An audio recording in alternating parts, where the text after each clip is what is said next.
safe and enjoyable Super Bowl experience. And so that's obviously a statement because the Super Bowl will be happening here in a couple of months. And Rob, I think that's what a lot of people are wondering, because a situation like this, the city was already going to be have national eyes on it, right, for the Super Bowl. And obviously Mardi Gras is always a big deal here, but the Super Bowl specifically, and how the NOPD was going to handle security with that, and they were getting everything in place. And we are seeing that even their response last night, and from the former special agent that we spoke to earlier, said that they did what they could do with what they had. And their response was what would be expected in a situation like that. Right. And, you know, the big question I think that still remains is what happened with these bollards. Yeah. Because if you want to say that they did what they could, I mean, you had Troy Carter saying that they could have moved in a dump truck or a fire truck to work as a blockade.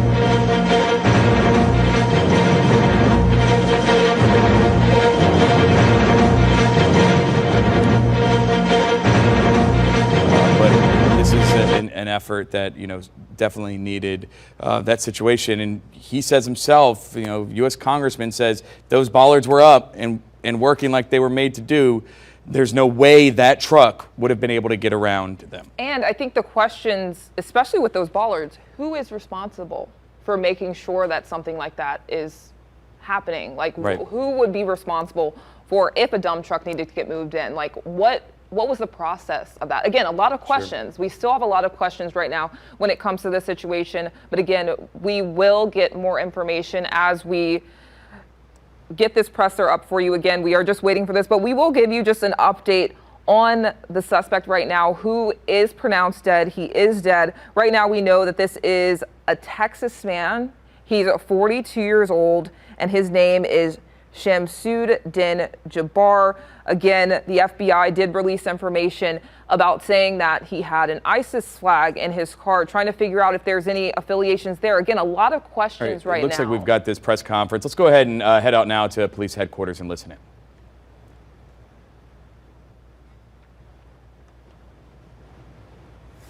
The FBI and our partners are working diligently to investigate and find answers on behalf of the victims, the citizens and residents of Louisiana, and everyone visiting the city. I'm going to provide you some facts and information about what we do now. I know that all of you will have questions, and we will try to provide some answers. But this is an ongoing investigation that's rapidly evolving. So there are some questions I will be unable to answer at this time. The FBI is the lead investigative agency, and we're investigating this as an attack of terrorism along with our partners. Today at approximately 3:15 a.m. Central Standard Time, an individual drove a pickup truck into a crowd on Bourbon Street in New Orleans, killing at least 10 individuals and injuring dozens more. After hitting the crowd, he exited the vehicle and fired upon local law enforcement. Law enforcement returned fire and the subject was pronounced deceased at the scene. 2 law enforcement officers were injured and transported to local hospitals. The subject has been identified as 42-year-old Shamsuddin Jabbar, a U.S.-born citizen from Texas. He was driving a Ford pickup truck, which appears to be rented, and we are working to confirm how the subject came in possession of this vehicle. An ISIS flag was located on the trailer hitch of the vehicle, and the FBI is working to determine the subject's potential associations and affiliations with terrorist organizations. Weapons and potential improvised explosive devices, IEDs, were located in the subject's vehicle. Other potential IEDs were also located in the French Quarter. As of now, 2 IEDs have been found and rendered safe. The FBI's Agent Bomb Technology, as our local law enforcement partners, have been working to determine if any of these devices are viable, and they will work to render those devices safe. The FBI, we are working with our partners to investigate this as an act of terrorism.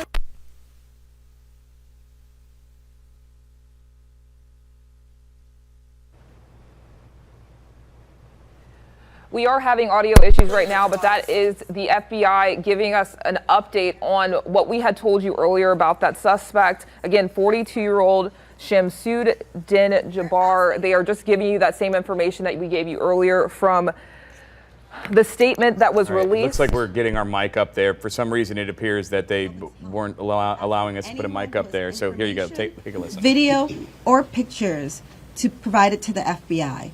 We have set up a digital tip line as well as our 1-800 number, 1-800-CALL-FBI. Please provide us with any information that can assist us in this investigation. Once again, thank you for your patience and assistance. For an updated statements or information, please check the FBI's website and our social media accounts. I will now turn over to Mayor Cantrell. Thank you. Thank you very much.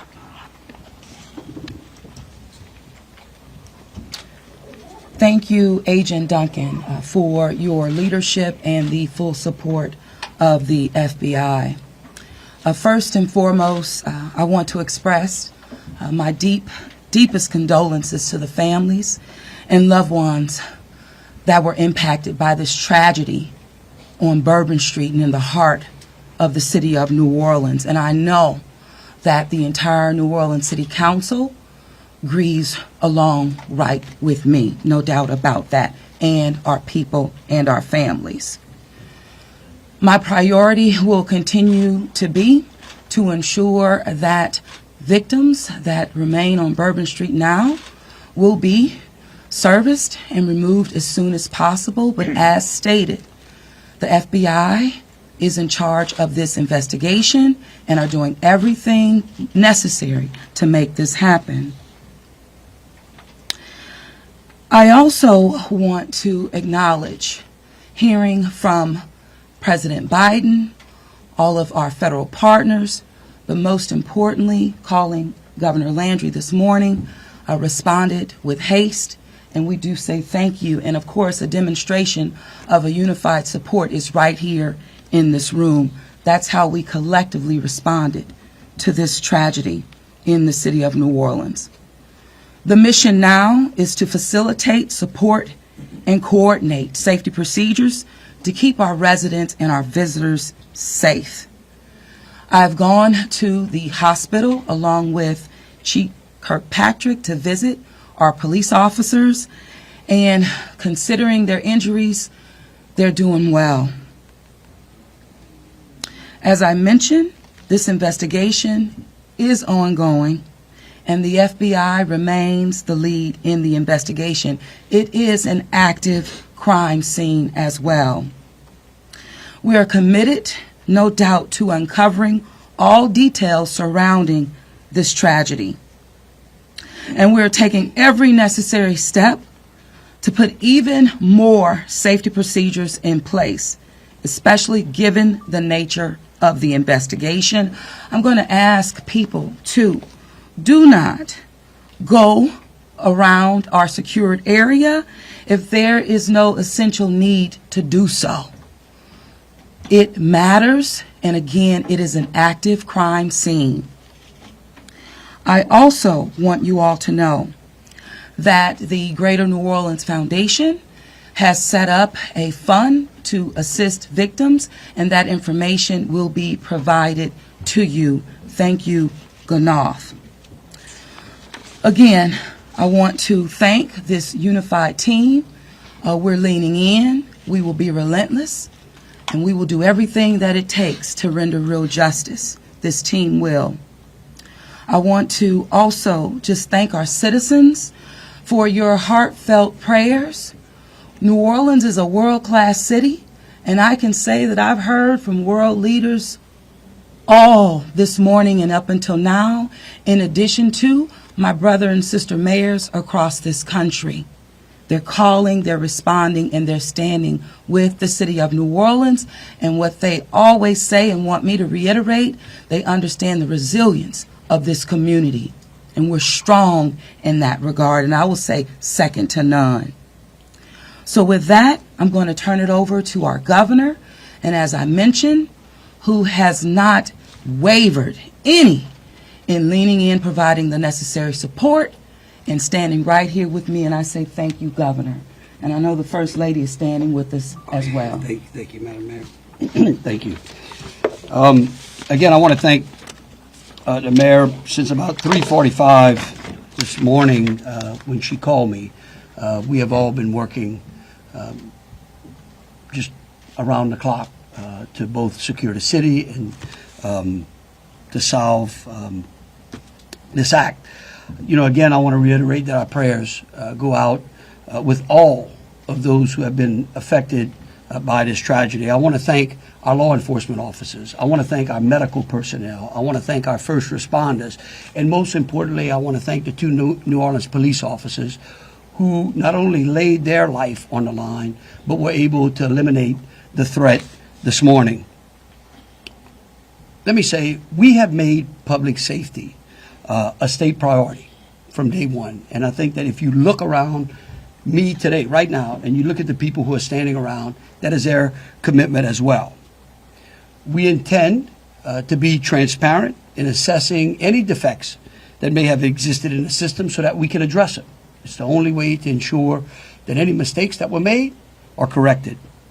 Specifically, we have been trying and working very diligently to address security concerns in preparation for the Super Bowl since October. And it's interesting because, ironically, in preparation for the Super Bowl, I had intended to issue an emergency declaration tomorrow so that we could bring all of our federal, state, and local agencies to bear in preparation for the Super Bowl and Mardi Gras. But because of the events today, I have amended that emergency declaration and issued it today. So again, that declaration will allow our federal, state, and local partners to bring all of the resources necessary to get this city safe. In light of that executive order, I have also ordered the mobilization of a military police company.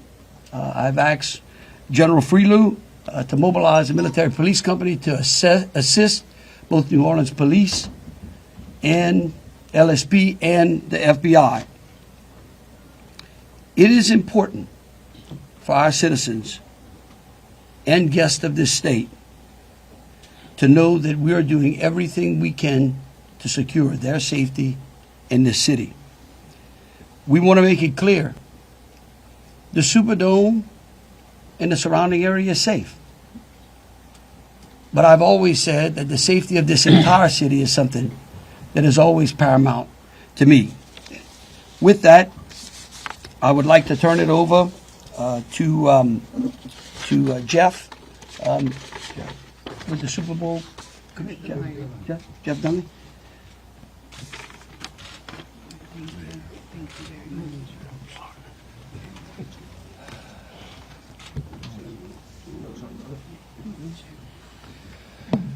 Good afternoon. Obviously, we wish we weren't here for this reason today. The Sugar Bowl Committee has a 90-year history of being a good corporate citizen for the city of New Orleans, and that's why this tragedy hurts us as much as anybody right now. So our condolences, thoughts, and prayers go out to the victims and their families as we all work through this.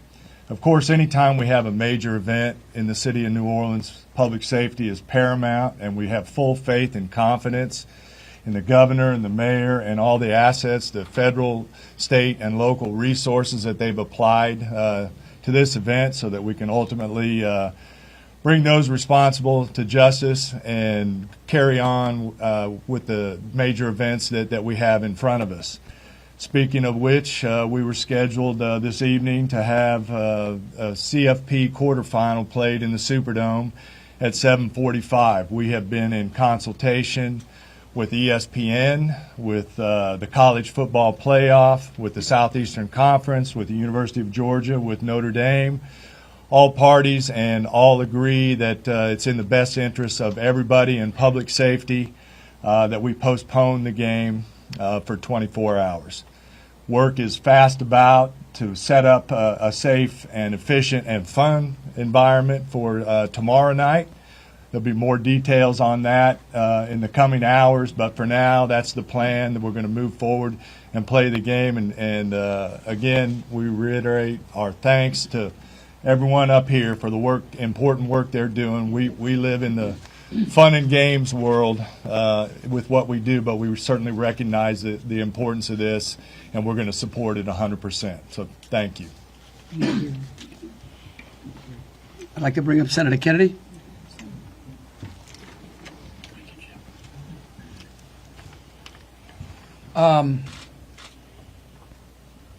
I wish I understood better why bad things happen to good people.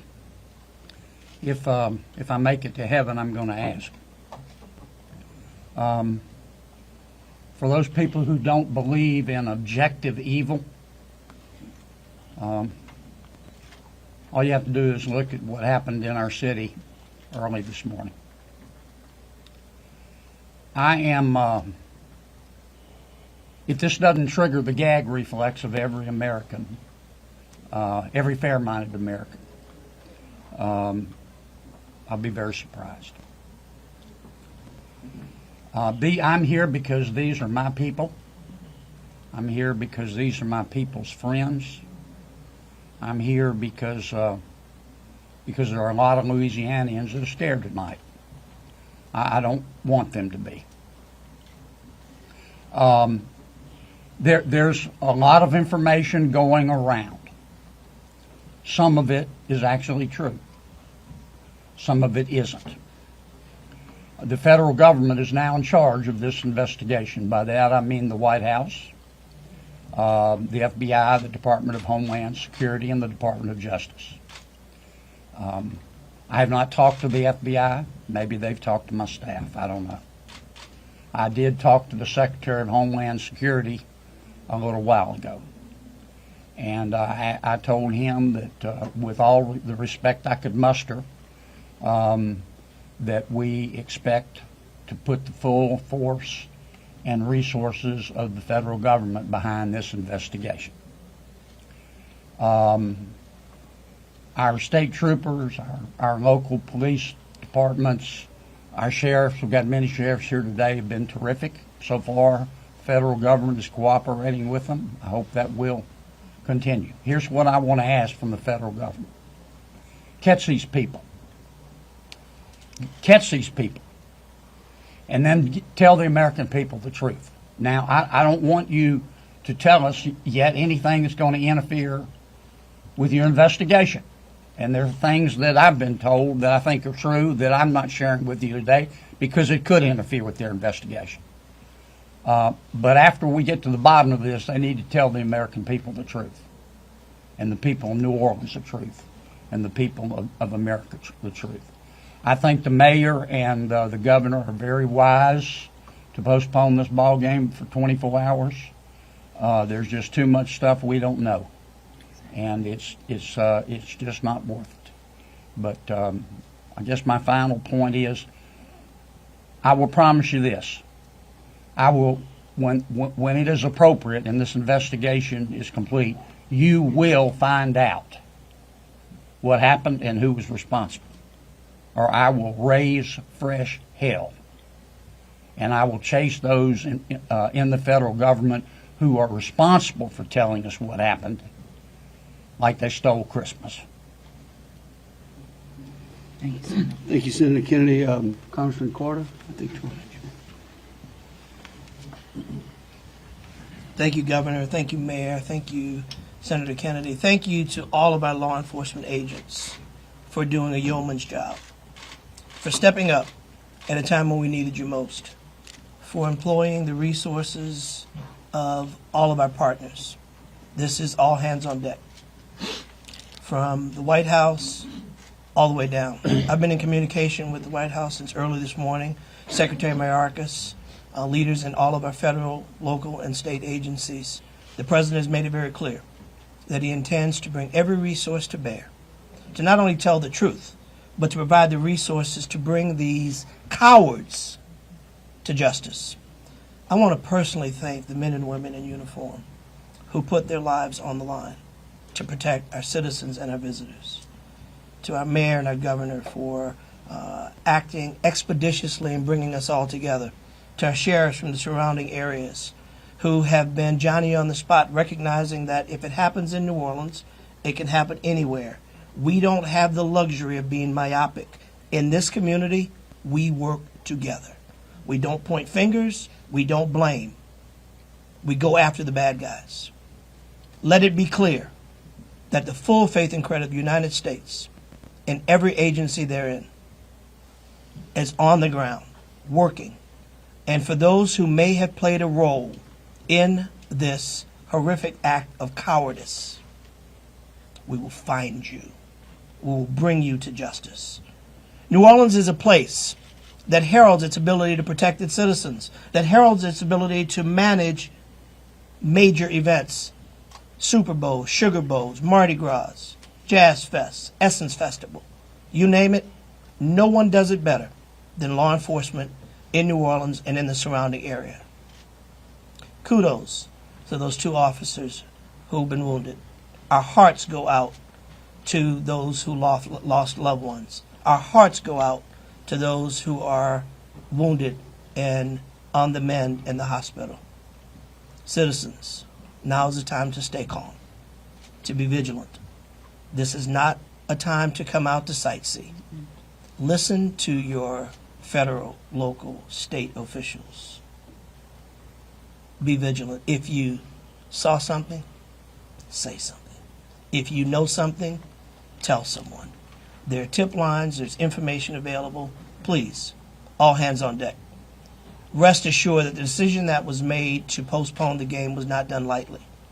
It was done with one single thing in mind: public safety.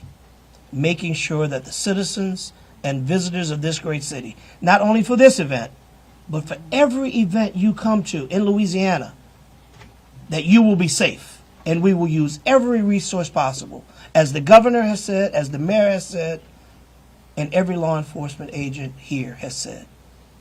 Our energy, our commitment will be to make sure that you are safe now and for every event in the future. God bless you, and let's stay strong. Thank you, Congressman. Attorney General.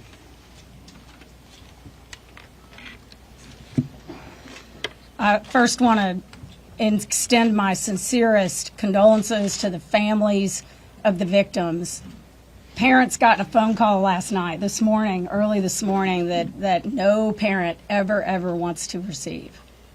And as a parent of children who come to New Orleans and spend time here, I know that that is just something that, we hold our breath sometimes till they're home safe, and some people did not come home safe. And we also have some people who are fighting for their lives right now in the hospital. So I'd ask everyone to pray for them. They need our support and they need our prayers. This was a heinous act, a heinous, cowardly act, and we will find them and we will bring them to justice. My office will be providing both investigative and prosecutorial support to the City of New Orleans, to the District Attorney, Jason Williams in New Orleans, as I have done for months. We will continue to do that. We will provide the governor with whatever support that he needs, and the Governor's Office of Homeland Security, whatever support that they need. I'll be here to help. I will be here to stand with the City of New Orleans. We will bring them to justice. Thank you. Thank you. Thank you, Governor. Thank you, Governor and Madam Mayor. For those who do not know me, my name is Ann Kirkpatrick. I'm the Chief of Police of New Orleans. My official title is Superintendent, but my role is as Chief of Police. You've heard some of the details today, and over the last 24 hours, we had approximately 400 officers in the French Quarter. And as we know, this is not just an act of terrorism. This is evil.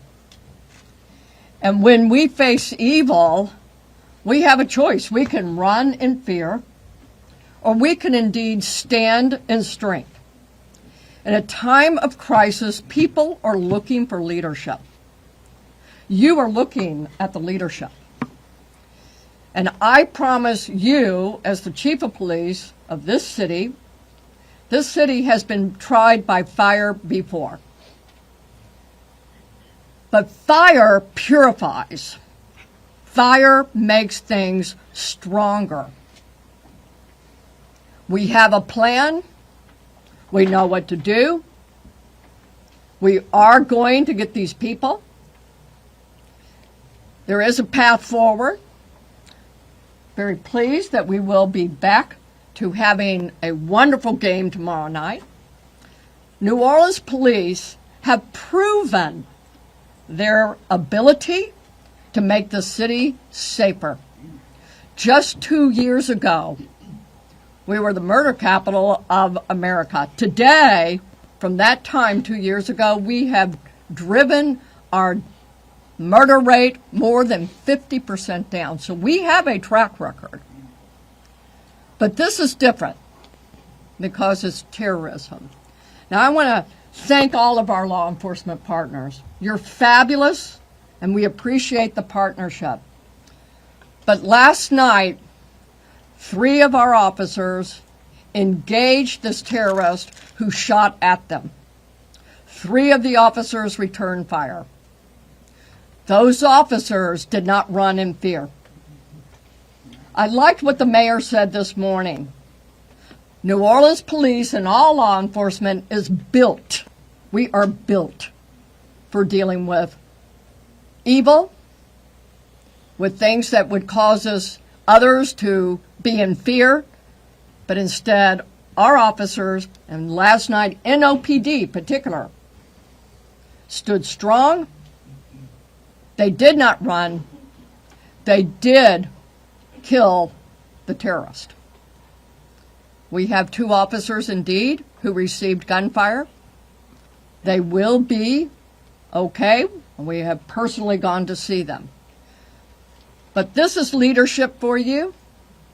And I promise, as the chief of police of this fantastic city, that I will be strong and firm and fearless. Thank you.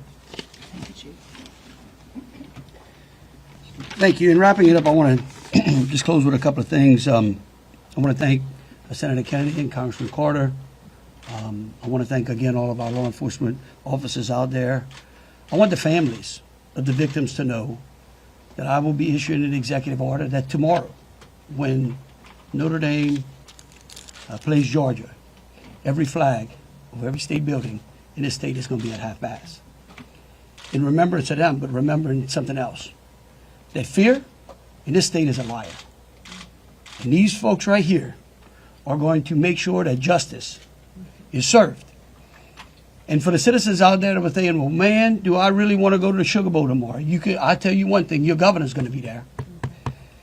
That is proof, believe you me, that that facility in this city is safer today than it was yesterday.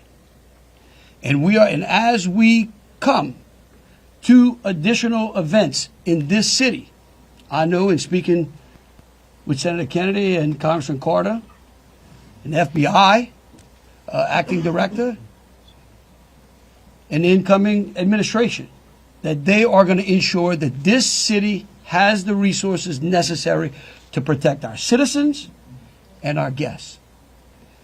And so with that, we'll take some questions. All right, if you could, we'll start over here with CBS. Katie, we'll work our way across the room. If I miss you, just give me a holler. I may not see you. Go ahead, Katie. Thank you, sir. Katie Weiss with CBS News. I think this has been a really tough day for a lot of people, but at this point, we're hearing that the death toll, according to some FBI sources, has gone up to 15. Is this true? Who wants to answer that? Yeah. I can speak for it, because unless you have a final number. We do not have a final number. We know that we have confirmed 10, but we did have people who had been transported who were in critical condition. And so I do not know that, but I can confirm 10. And one quick follow-up question, if I may. We know that there have been some local records in Texas about a misdemeanor background on this suspect. Any signs or warnings ahead of time about this person or their plans for what happened this morning? Because that is the investigation part, I will give the FBI. At this time, we cannot go into details about the subject's history. What I can tell you, the person was an Army veteran. We believe he was honorary discharged, but we're working through this process, figuring out all this information. The goal with the FBI is providing you with the most accurate and complete information. So once that information is confirmed, we'll make sure we push that out. Thank you. Ariel? At this time, do you know exactly, as far as the victims, how many are from here in Louisiana versus out of state, and their ages maybe? At this time, I can't go into details about all the victims. We want to make sure that first that the family is notified appropriately before we put any information out there. So once the families are all notified, then we'll go ahead and release a statement to everyone.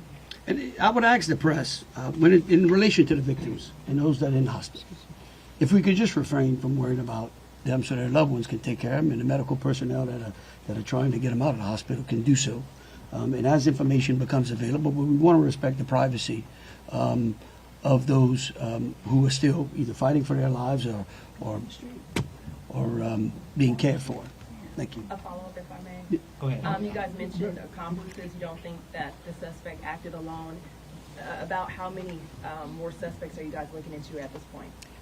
It's a range of suspects, and right now with the FBI, we do not want to rule anything out. So that's why we're asking if anyone has had any interaction with the deceased subject Jabbar in the last 72 hours. Provide us with this information. You can provide us that information through 1-800-CALL-FBI or our digital tips line, which is available on our social media website, as well as the big FBI website. Can I say something like that? Tell me who you're with. WDSU. WDSU. Okay, and CBS. The NBC's over here on the right. Oh, that's an unusual position. I don't get it. You wouldn't. Look, the FBI is not going to be able to answer those questions. Okay, they will eventually. I promise you. Okay, once the FBI has a chance to investigate all this, along working with state police, working with Homeland Security, working with the city of New Orleans, they're going to tell you what happened. I can promise you that. Or I'm going to raise fresh hell. But right now, they're in the process of trying to catch the other bad guys. And I want to give them the benefit of the doubt for a while. 26. Yeah, I had a question about the victims. I know that there was obviously gunfire exchange, so I guess how many victims were shot, and then how many were injured? Look, again, let me reiterate both Special Agent Duncan and Senator Kennedy. There's a lot of, I get that y'all want to know minute details. What we don't want to do is impede this investigation or spend any time talking about things that don't get us closer to hunting these folks down and securing the city. And so at a particular point in time, we will release as much information as we can. But at this time, in relation to the investigation, I would ask y'all to refrain from those. So, ladies and gentlemen, if we're going to just have more of the same as the governor just said, we're going to provide that information, but we're going to wrap the press conference now. Hold on a second. Hold on. Let me finish. You weren't listening. If all of the questions are more of the same, what the governor just said in position, we won't be doing that to provide that information. And if you have a quick different question, then let's do that quickly and move on. Okay? My question. Hold on, Senator. It's in an orderly fashion. You say there are multiple. Ma'am. Hold on, sir. Hold on. Then who was next? We had over here. Hi, Rachel Wolf from the Wall Street Journal. You said you were confident there are multiple suspects involved. What makes you confident in that? Well, like, why would we tell you that? Again, that's, I mean, look, again, we want to answer pertinent questions. But anything that would lead to impeding or endangering this investigation is not going to be said, okay? And we will, as information unfolds, this is a very fluid process. And remember something, too. We're doing two things. We're hunting some bad people down, and we're securing the city, too. We're getting ready for a Sugar Bowl tomorrow. So if y'all would, again, if you have questions regarding Sugar Bowl, the safety of the city, or something to that effect, we're happy to answer. They're over here. Okay, go ahead. Go ahead, Alyssa. Usually in parts of the French Quarter, specifically in parts of Bourbon Street, there are bollards. We're hearing that some of those may have been down because of repairs. Can you speak to that? And maybe was there any backup option of putting a truck there or an NOPD car there? Well, let me tell you, yeah, one, I'm going to let the mayor answer. I want you to know that's one of the first things I thought of this morning when the mayor called me. Okay? And I will tell you that whatever the problem was is going to be solved. Thank you, Governor. Thank you, Governor, and thank you for the question. I do understand that it's been on your radar since this morning. As it relates to the bollards on Bourbon Street, over 10 years ago, over 10 years ago, the city of New Orleans implemented an infrastructure project placing bollards on Bourbon Street. Shortly thereafter, the malfunctions of those bollards ensued from Mardi Gras beads on down. But the New Orleans Police Department, of course, deemed them inefficient because they did not operate the way that they were intended to do. Because the city of New Orleans is hosting Super Bowl this year, it gave the city of New Orleans an opportunity to go further and deeper with infrastructure improvements, as we've been talking about. So as a result of that, we were able to build in bollard replacement into our Super Bowl infrastructure package. And because of that, the city of New Orleans has moved forward with that infrastructure that is nearing completion. Bollards were not up because they are near completion, with the expectation of being completed, of course, by Super Bowl, way before Super Bowl. But that is the reason. Now, the New Orleans Police Department and Chief, you can speak to the deployment to respond to our needs and existing conditions. All right, so we have been aware of the bollard situation for a long time, and we did indeed harden those target areas where the bollards are. We have patrol cars out there as a hard target, as well as with barriers. Now, I want to share with y'all, if you did not know, that this particular terrorist drove around onto the sidewalk and got around the hard target, where he did have a car there, we had barriers there, we had officers there, and they still got around. Now, the wedges that you see out there as well, we knew that that had malfunction problems. And I want you to understand, let's say we put the wedge up and it got stuck. There is no way that ambulance could get in or out, people couldn't get in and out, so we knew that these were malfunction. So we did indeed have a plan, but the terrorist defeated it. A follow-up, if I may. Let me just say this. We recognize we got a problem right here, right? We're going to fix it. It is going to be a top priority as we go into the Super Bowl in Mardi Gras. And the solution that we're going to come up with is going to be a permanent one. It's going to be placed into the standard operating procedure of having major events and securing that quarter. A follow-up, if I may. Obviously, Sugar Bowl postponed till tomorrow, but I'm sure after that game, a lot of people are going to want to celebrate. Are there plans to keep Bourbon Street closed? What does that look like? So right now, Bourbon Street is an active crime scene, and the FBI is in charge of it. When they clear it, and it does not become an active crime scene anymore, we're going to open it up. Potentially. Olivia Vidal with Fox 8. Can we ask about this military police presence that you want to call it? Is this a private security like Blackwater? Also, would that be a first that a private security firm is mobilized to supplement local and state law enforcement? No. We're not. This is our National Guard. These are our citizens that we're bringing in. It's a military police company that we recognize we need some more resources. We need some more boots on the ground because, again, what we're doing now is twofold. We've got an active investigation and we've got enhanced security. Before this event, we were just enhancing and working on security. So we brought some additional resources. Jesse Kirsch with NBC News. Thank you for holding this press briefing. I just want to clarify something first. You were just talking about bollards that are being repaired. Talk about a lift gate that are replaced and then a lift gate that's not been working. Was there a vehicle in place of that lift gate last night?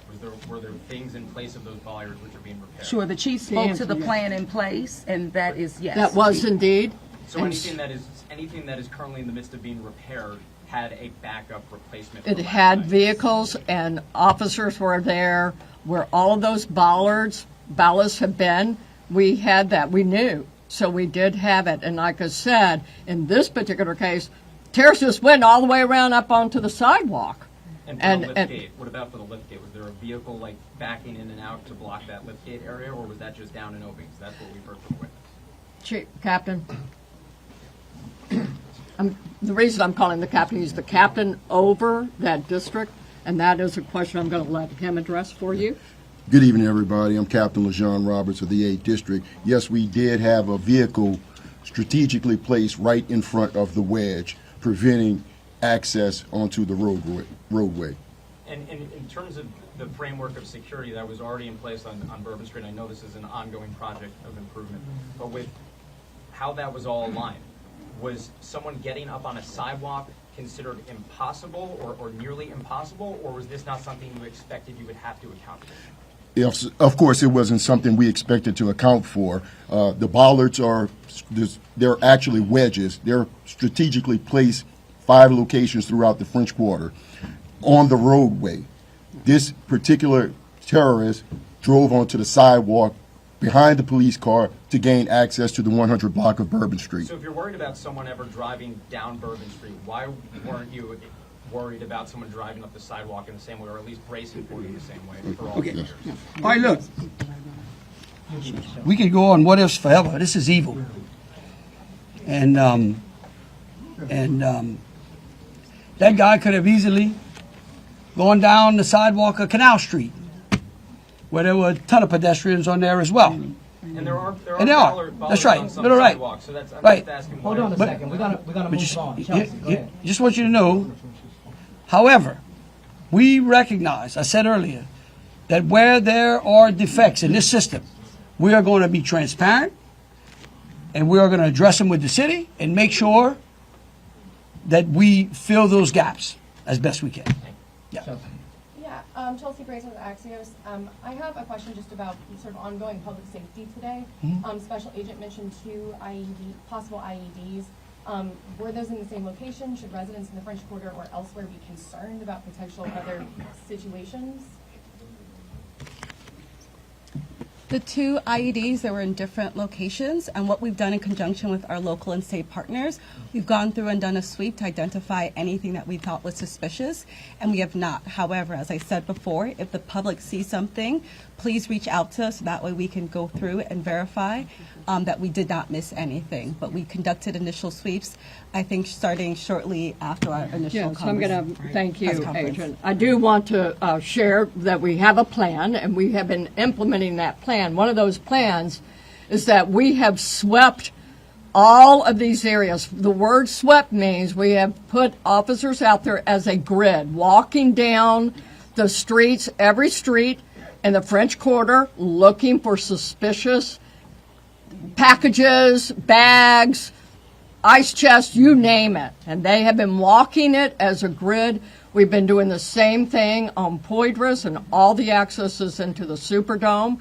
Part of the safety plan is we have bomb dogs out there sweeping the Superdome and all the exterior area, and we're locking that down. That will be locked down through the game tomorrow. So that's a part of that safety plan, and we've already been implementing it. Okay, thank you all for coming out. Question back here All for right. the governor on the MPs. How many MPs will be deployed to New Orleans? Right now, there's I think it's a General Freelo 100. 100. 100, and, yep. All right. Thank you all so much. Thank you. What gives you the confidence tomorrow night it'll be safe? Right. I'm going to be there. Yes, but you're also saying you make improvements, sir. Yeah, we're going to be there. You're a bodyguard.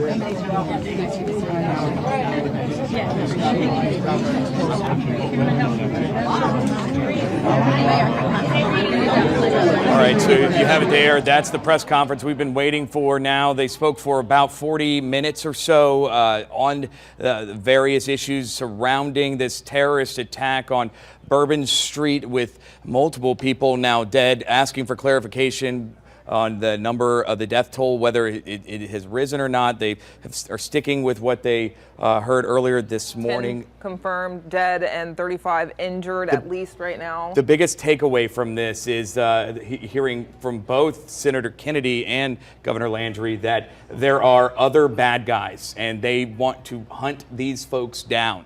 So that potentially would mean that, you know, this threat, is it over? That's the question. You heard a bit of that back and forth between the governor shutting people down, not answering questions. I felt that was a very pertinent question that you heard there from one of the reporters that asked about, you know, did you not consider the fact that someone could drive on a sidewalk? Mm-hmm.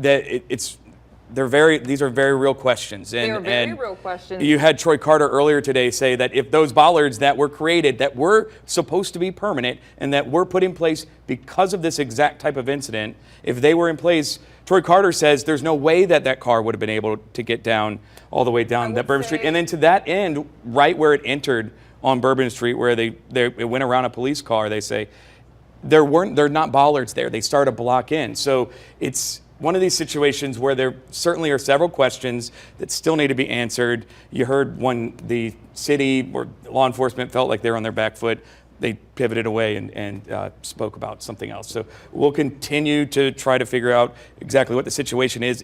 Is the city safe right now as far as the Sugar Bowl is concerned? They have postponed it.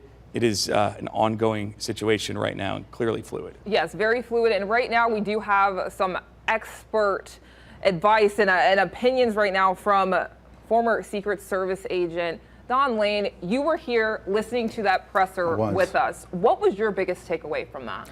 I thought there was a real lack of specificity here. You know, we didn't really find out anything necessarily new that I would have liked to have learned.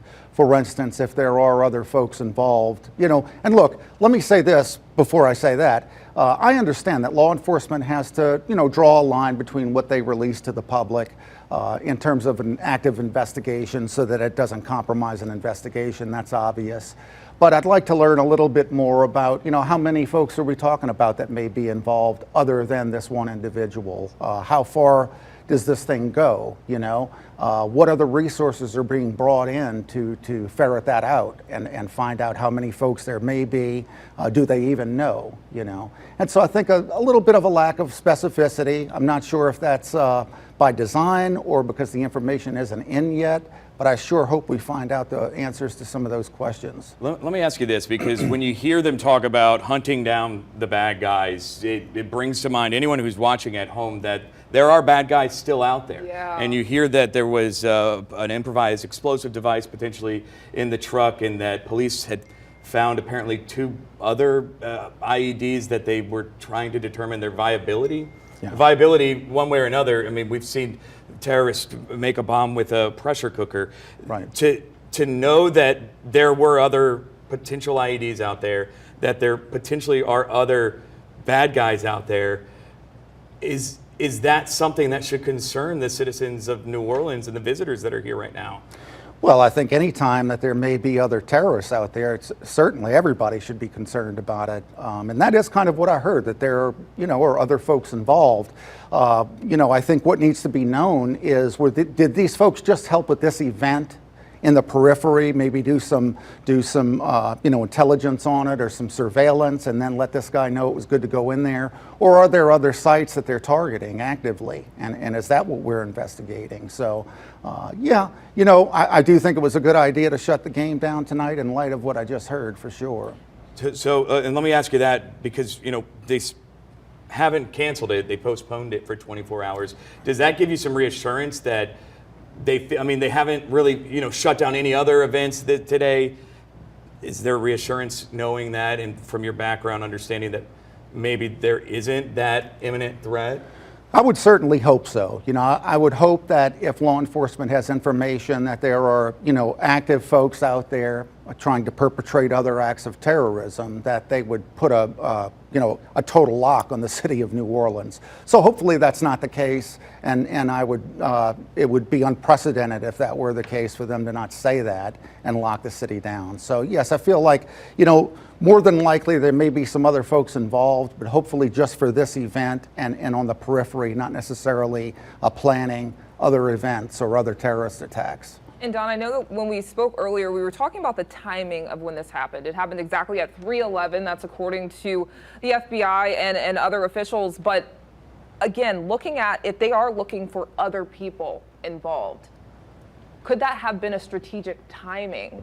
Is that a question that would have to be asked? Is that something that would have to look into further for this situation? Sure, you would always look into the timing of why it happened at a certain time in terms of, was there a target they had in mind? One of the questions I had is why, if the person was going to do this, why not do it a little earlier when there may have been more people involved? So you just don't know at this point if, what time he showed up at the scene. Perhaps he showed up right before he perpetrated this act. We don't know yet. And those are kind of the details that we need to know before those questions can be answered. So clearly this is something that there will be questions out there for some time, and you heard Senator Kennedy say, once the answers are ready, he'll make sure that those are said. A lot of platitudes were spoken at that podium. It's understandable. This is on a national level at this point. What should the city leaders be doing right now to not only ensure the safety of the public, but continue to ensure that this doesn't leave a stain on the city? I think the most important thing they can do is work with their law enforcement counterparts to learn what direction this investigation is headed in. Are there other potential attacks or attackers out there? That's very important for them to know in order to secure the safety of the folks of New Orleans and to show that we are a safe city. So really close contact with law enforcement is vital. And then from that point, listening to what they say very, very strictly. And if you need to lock things down, lock them down. Sure, does it upset folks, who have a lot of plans? Obviously. But when talking about the potential loss of life that's involved, that's just, has to happen. And Don, working in law enforcement, we kind of spoke while the news conference was going on, talking about how the NOPD is under a consent decree. And I'm wondering if, again, they'd have to look into the safety is first. So when you're in a situation like that, these officers, is that something that you think could have hindered them because they have such strict standards and such strict requirements that they have to, and protocols that they have to abide by right now? It certainly could have. I would hope that it didn't. I would hope that they were just relying on their law enforcement training, and that's what I would expect them to have done and not worry so much about a consent decree. But you just don't know because that was in play for so long and has been in play for so long, and there's been so much ado about it. You would hope that certain measures weren't taken because of some decree and maybe they didn't have the proper authorization to do it. I don't think that's going to end up being the case. I think they did what they needed to do to stop the threat. And it appears that they reacted quickly. And to by every account, the police officers who ran to that scene should be lauded as heroes. Absolutely. They certainly stopped. We had Oliver Thomas allude this morning that they saved thousands of lives. Absolutely, yeah. I mean, hearing that the IEDs would have been there, I mean, you can imagine what potentially could have happened. Right, right. So they should certainly be applauded for that. And in that situation, though, and as someone working in the Secret Service, you have to account for the possibilities, right? However impossible they may seem. Right. You had that reporter there ask about, that they weren't expecting someone to drive on a sidewalk. Does it seem like the security efforts lacked if they were blocking a street but not a sidewalk, or especially knowing that these bollards that initially had been installed as permanent devices to protect against exactly this weren't working? I think the bollards is the big piece here.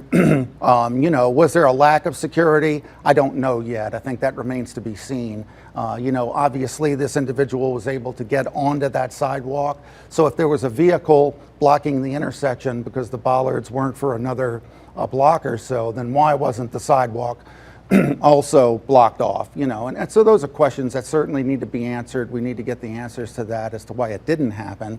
Whether it's a lack, I don't know. It depends on what comes out in this investigation. And then I want to ask you this, because Ann Kirkpatrick was talking about the wedges that I'm sure people here might be familiar with. If you're staying or in or around the French Quarter, you may have seen them. They seem to be permanent fixtures, and they're basically, I'll use my iPad to demonstrate, basically this piece of metal that comes up like this to block a car from driving through. So it can't go through because it's a giant piece of metal that's up to the hood of a car.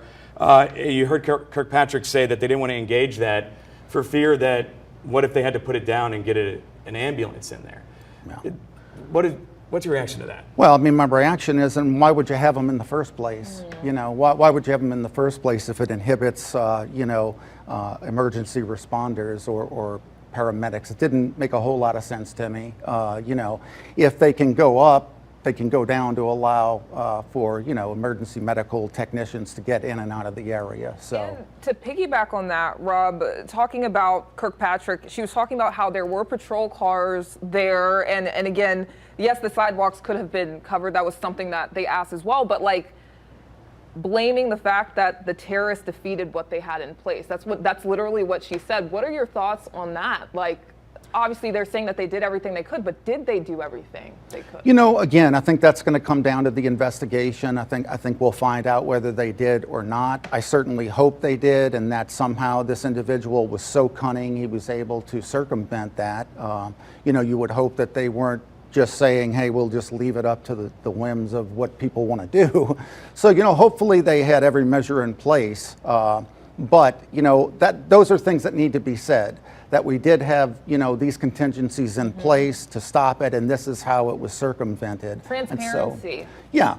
You can't stop everything at all times, especially when you have soft targets, where there's no choke points, there's no vetting people going in and out. It leaves it kind of open for these types of things to happen. Gunfire, there's nothing really to stop that. Sometimes, these things unfortunately happen. It is an act of evil for sure. You don't want people to do these things, but they do anyway, because they hate our way of life here in America. You heard Special Agent in Charge, Althea Duncan, there from the FBI, talking about the ISIS flag that was found on the car.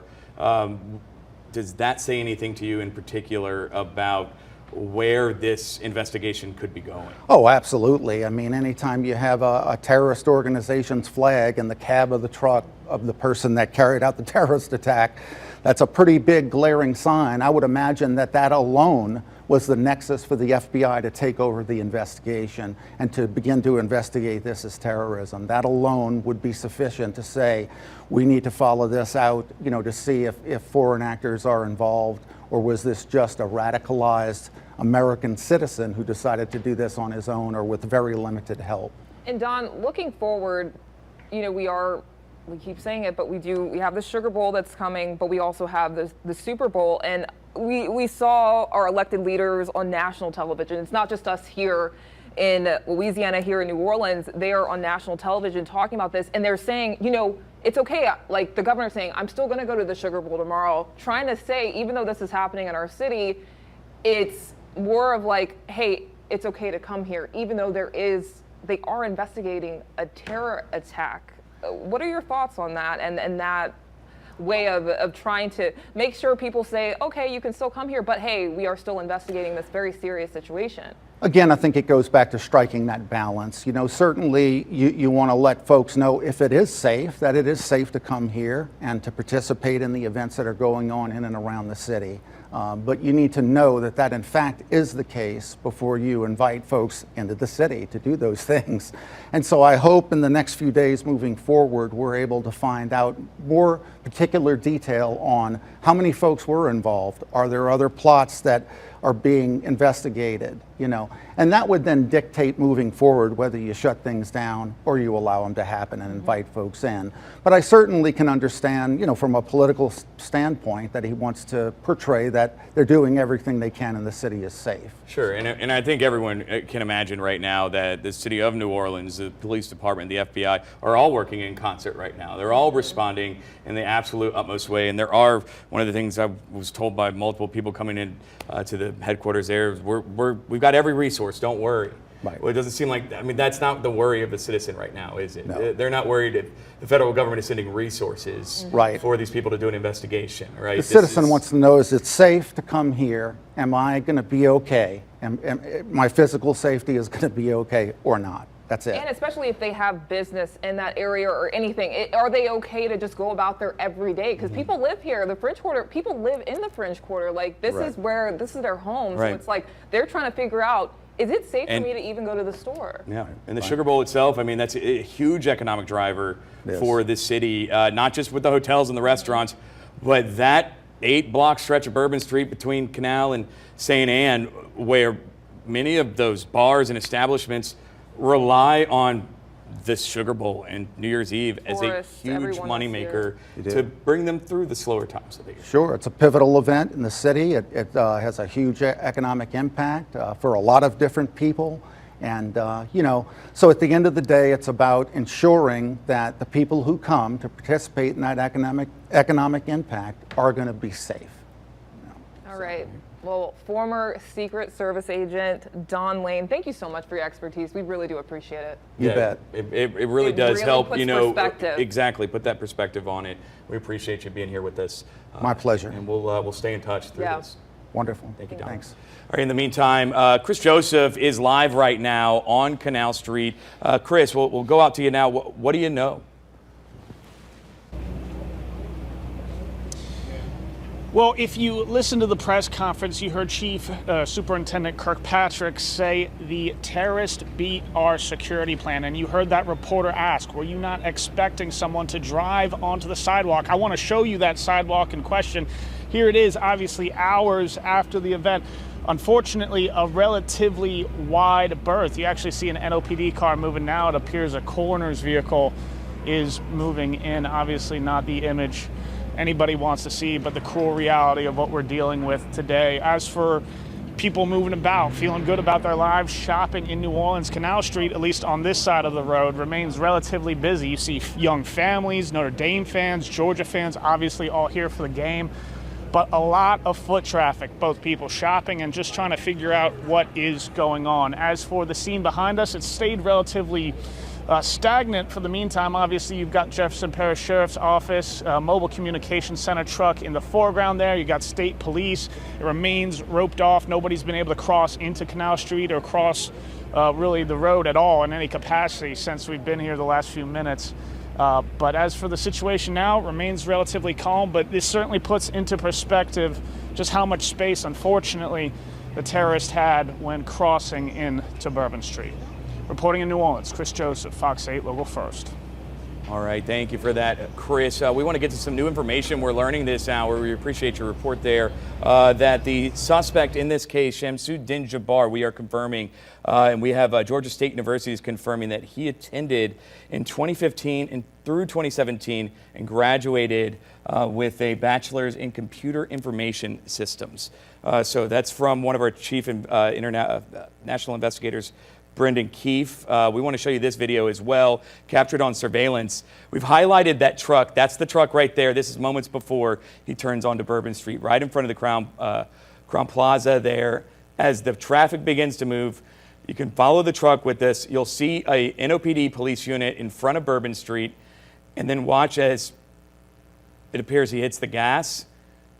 In this moment here, you can see that NOPD unit turns up by the Walgreens right there, CVS, and then zooms away. So clearly just turns right in front of that NOPD unit.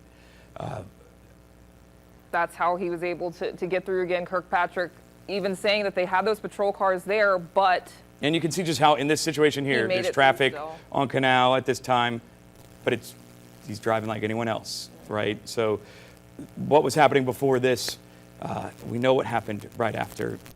Tragic situation and something that is still raising questions as we wait for those answers. You can see again as he then just rips right up onto the side, but barely onto the sidewalk. It appears almost as though just the left side of the car hops up onto the curb and then onto the 100 block of Bourbon and then carries on all the way nearly to the 400 block. And just seeing this video is just, even though you don't see it happen, you just know what happens after that. And again, It's chilling. Kirkpatrick saying that they did, even with those bollards not working, they're still getting repaired. She said that they had those patrol cars there, but obviously, as we see there, But they didn't. the It didn't suspect work. was able to It didn't work. It did not work. It did not work. The plan did not work, and so that is something that needs to be And looked owning at. up to that, too. And Governor Landry assured us that they would have a permanent solution in place, especially by. And I know that they said that these repairs were supposed to be done by the Super Bowl, by February of 2025. But you heard Cantrell say herself 10 years ago, and those bollards were actually installed in 2017, so it wasn't a full 10 years, but they were apparently very shortly after weren't able to be used. Inefficient. So, I mean, that's a question in itself. Why are we paying for something that doesn't work? Why wasn't it tested? Why did that go in place in the first place? And then once you knew that it didn't work, why did it take, by Cantrell's account, 10 years? To get that done. And again, we did have that press conference, that news conference that we gave you live here on Fox 8, and Olivia Vidal, she was there, packed room there. We did get new information from that press conference. Let's go out to Olivia Vidal now.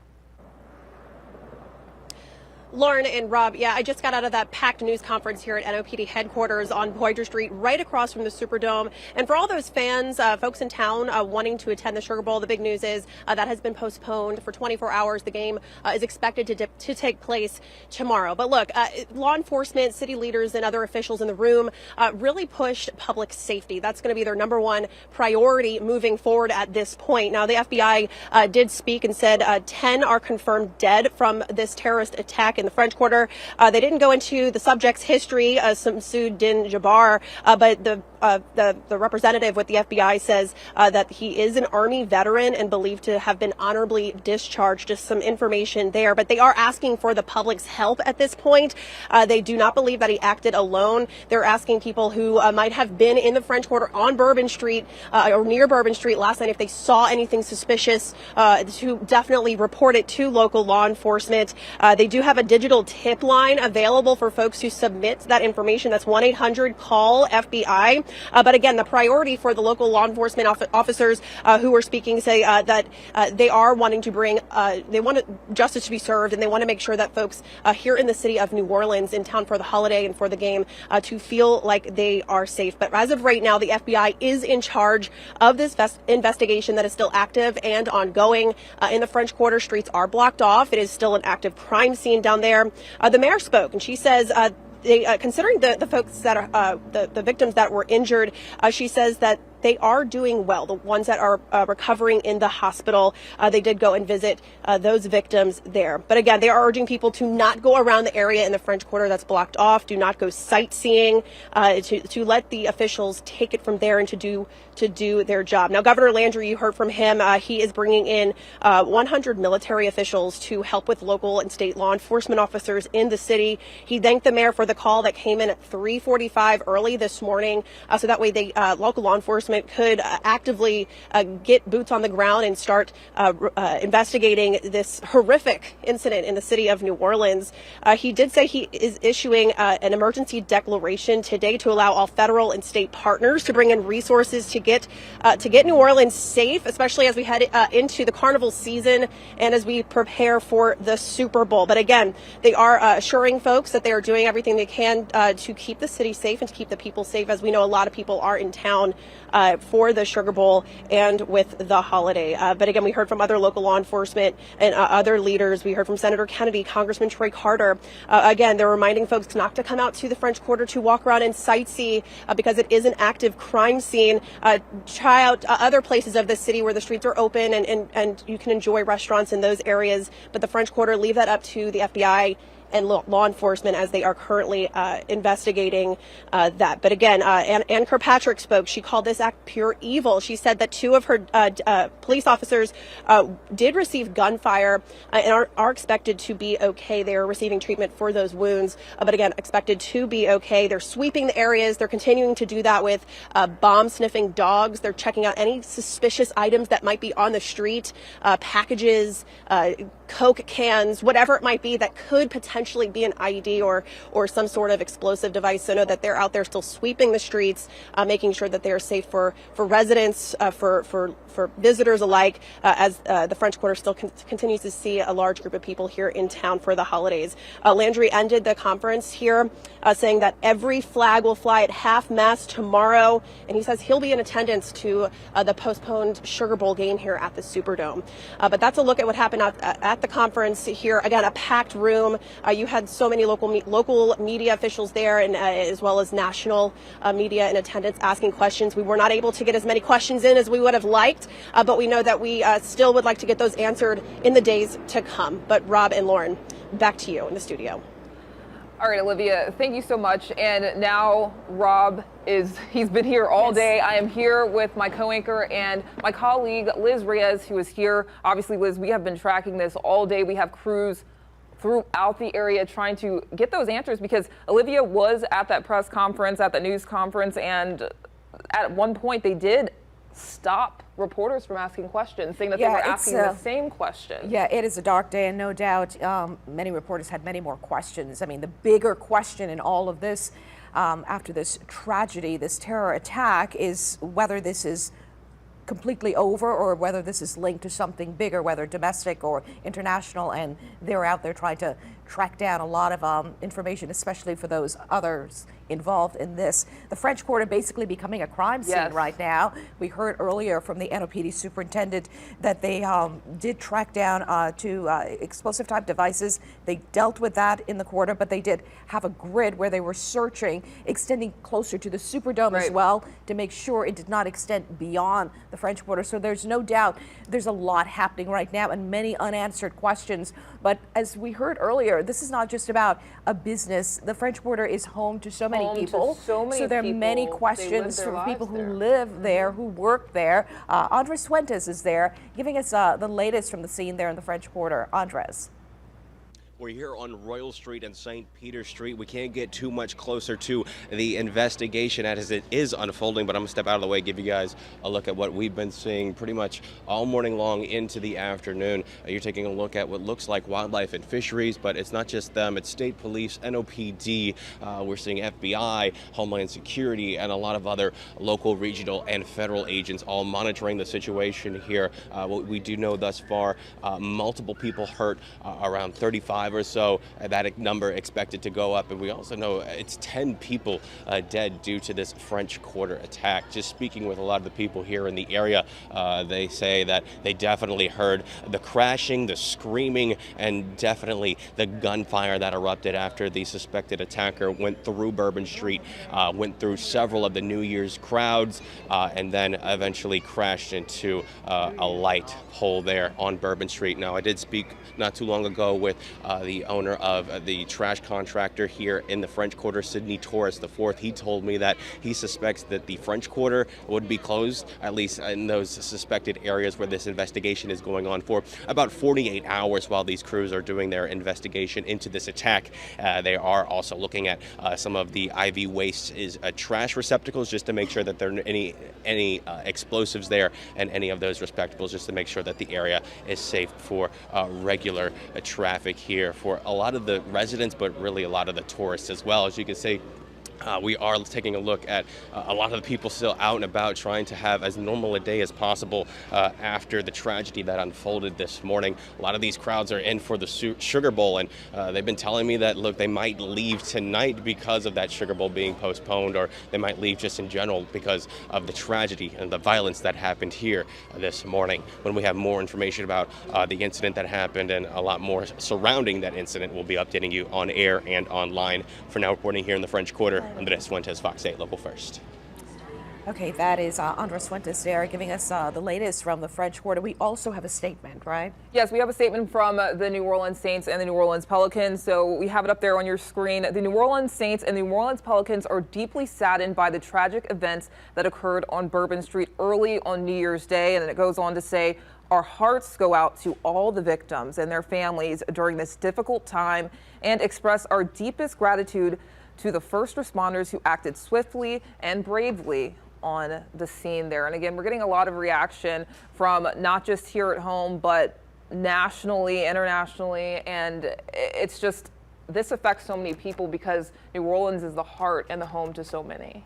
And it comes at a time when the national spotlight, like you says, on the city, you've got the Sugar Bowl, and then coming up right after that, you've got the Super Bowl. But for now, you had people ringing in the new year when this tragedy happened. Clearly, as we heard from investigators, in cases like this, we're considered a soft target. We're an open society. Not everything's going to be shut down. And in this particular case, you have this terrorist that took advantage of that in this case. We also heard a lot of questions about why there weren't those bollards, those concrete barriers. We've That's been all the big seen question them today, Liz. around the French Quarter. We heard from city officials. They were in the process of getting that ready for other big upcoming events, but there was a police vehicle there, and you had the NOPD superintendent says that this individual, identified as 42-year-old Shamsud Din Jabbar, a U.S. citizen from Texas, drove that pickup truck, a truck that was rented in Eagle Pass, Texas, and plowed through those crowds, ended up getting killed in a shootout with NOPD officers, 2 of those officers injured. But as I woke up this morning, it is surreal that all of this is happening in our city. And the focus is right now, what is next? And how do you track down these other individuals they believe were associated with this individual because they say he did not act alone? So we're going to get the latest now from Ashlyn Brothers. Yeah, she is right outside the Superdome where there was supposed to be a big game tonight.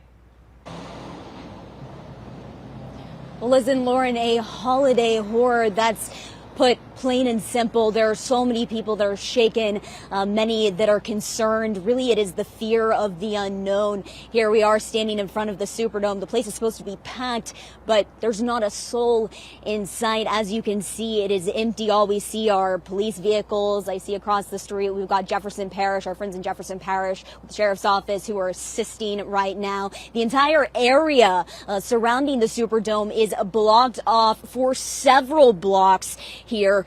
In about 5 hours, that's when we were supposed to have the 91st annual Sugar Bowl and that playoff game as well. And now, obviously, we have this postponement of the game for at least 24 hours. Many fans tell me that they are very disappointed. They don't know whether to stay or to go. Many are feeling conflicted as well. And, you know, what's strange about this entire thing is that I was out here just hours ago, and it was a completely different scene. There were so many people here in the area. It was practically like a parking lot of people, shoulder to shoulder. But now here we see that there is just an emptiness and eeriness to it. I spoke with one individual. He's from California, and he tells me that he came here for the game. He is an aspiring journalist, and he wanted to capture some of the chaos, and he captured a different kind of chaos than he ever had expected. Now, just down from here is the Champion Square. That's where he thought he was going to be in just hours. But again, we have nobody here in sight, and many tell me that they are frustrated, they're disappointed, they are scared that this will leave a stain on the city, and they don't know what to do. They don't know how to react right now. Obviously, this area is very empty, but then you go a little bit further into the CBD, and that's when you start to see large groups of people who are walking around.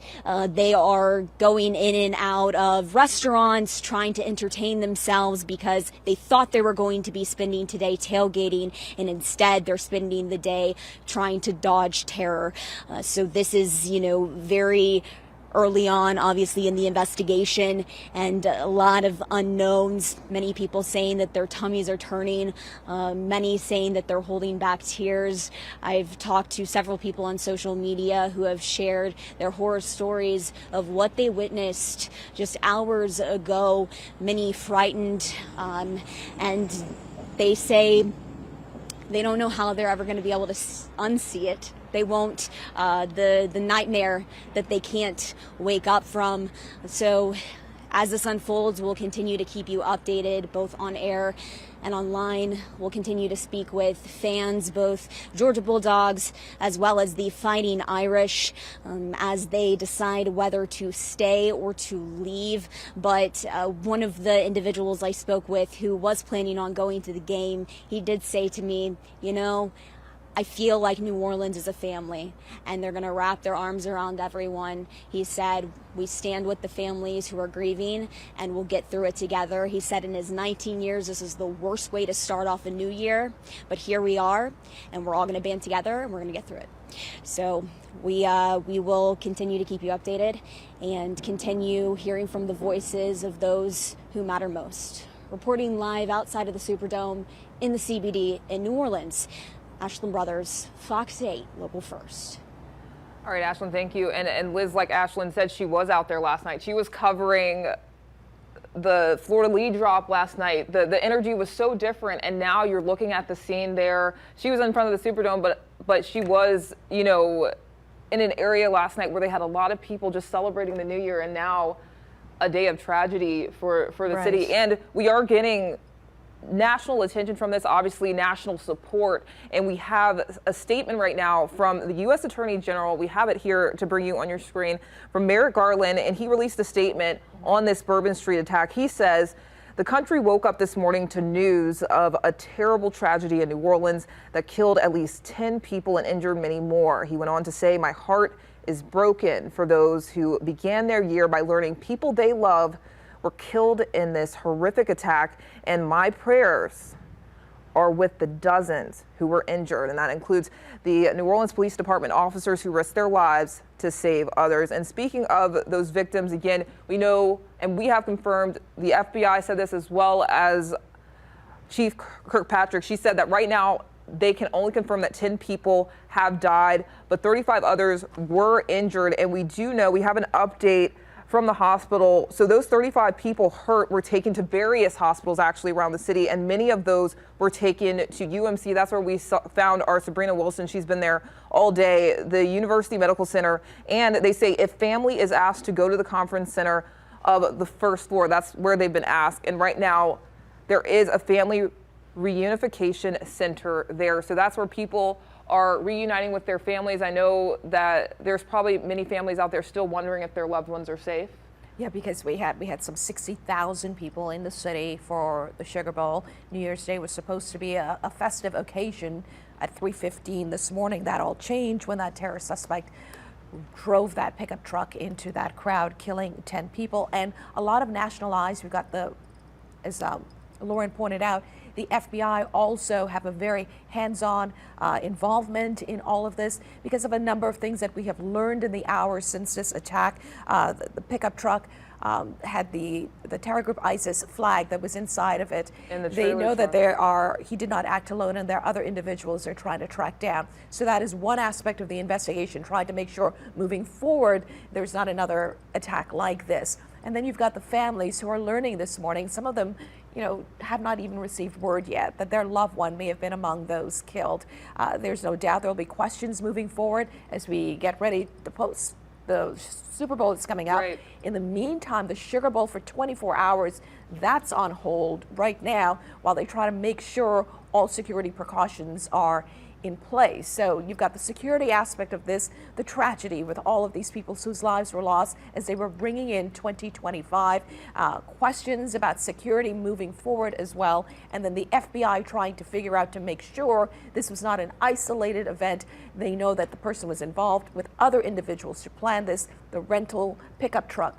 Eagle Pass, Texas, rented there. He's a U.S. citizen from the Houston area, was serving in the military as well. We know these are all the other details that are coming out that we're trying to put this all picture together for you. But many questions still to be answered from the investigators who are now on the ground, federal, state, and local officials, with the governor and local officials trying to stress that they're doing their best possible to try to make sure that everything is safe before we have any other big events in a city that is known for big events as we are right now, the Sugar Bowl and then the Super Bowl coming up and Mardi Gras, of course, in the future. And Liz, speaking of the Sugar Bowl, as we know, it has been postponed for 24 hours. And again, the governor, he said that he was going to be there tomorrow because he says that there are concerns of people feeling safe, right? And so they did talk about that at that news conference earlier. I know that we have sound from that, so we're going to take that right now. Good afternoon. Obviously, we wish we weren't here for this reason today. The Sugar Bowl Committee has a 90-year history of being a good corporate citizen for the city of New Orleans, and that's why this tragedy hurts us as much as anybody right now. So our condolences, thoughts, and prayers go out to the victims and their families as we all work through this.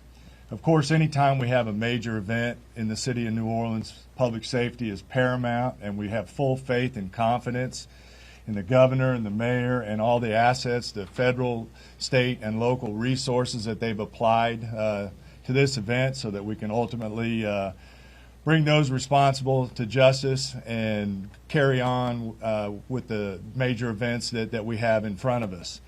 Speaking of which, we were scheduled this evening to have a CFP quarterfinal played in the Superdome at 7:45. We have been in consultation with ESPN, with the College Football Playoff, with the Southeastern Conference, with the University of Georgia, with Notre Dame, all parties, and all agree that it's in the best interest of everybody and public safety that we postpone the game for 24 hours.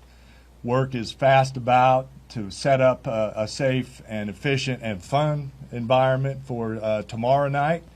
There'll be more details on that in the coming hours, but for now, that's the plan, that we're going to move forward and play the game. And again, we reiterate our thanks to everyone up here for the important work they're doing. We live in the fun and games world with what we do, but we certainly recognize the importance of this, and we're going to support it 100%. So thank you.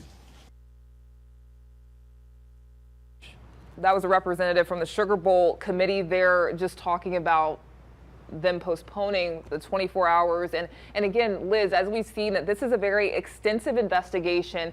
It, again, started with those 8 blocks of Bourbon from Canal to St. Anne, but that has to expand, especially because something that I took away from that news conference that I'm sure a lot of people heard, and we've reiterated, that lone 42-year-old man, they don't believe he acted alone. So right now, investigators are literally combing the scenes right now, trying to figure out what's going on and possibly, if any, who other suspects or who could have else been involved in this terror attack. So on this day that many people thought they would be enjoying the first day of the new year, many people were called in to work, especially the local hospitals, for the triage that were needed for all of those victims rushed there, at least 35 injured. We know 10 people lost their lives. All morning we've been getting updates from the hospitals. No doubt a heartbreaking situation. Sabrina Wilson is bringing us the latest there from the University Medical Center. Sabrina. Yeah, Liz, and for a lot of families, it's an anxious time. According to City Council President Helena Morena, inside of University Medical Center are families who have gathered there because they have not heard from their loved ones who were on Bourbon Street. In fact, she says that's the reason why she showed up here at UMC, because she had a friend who called her and said they knew of someone who had been on Bourbon Street. With your kids.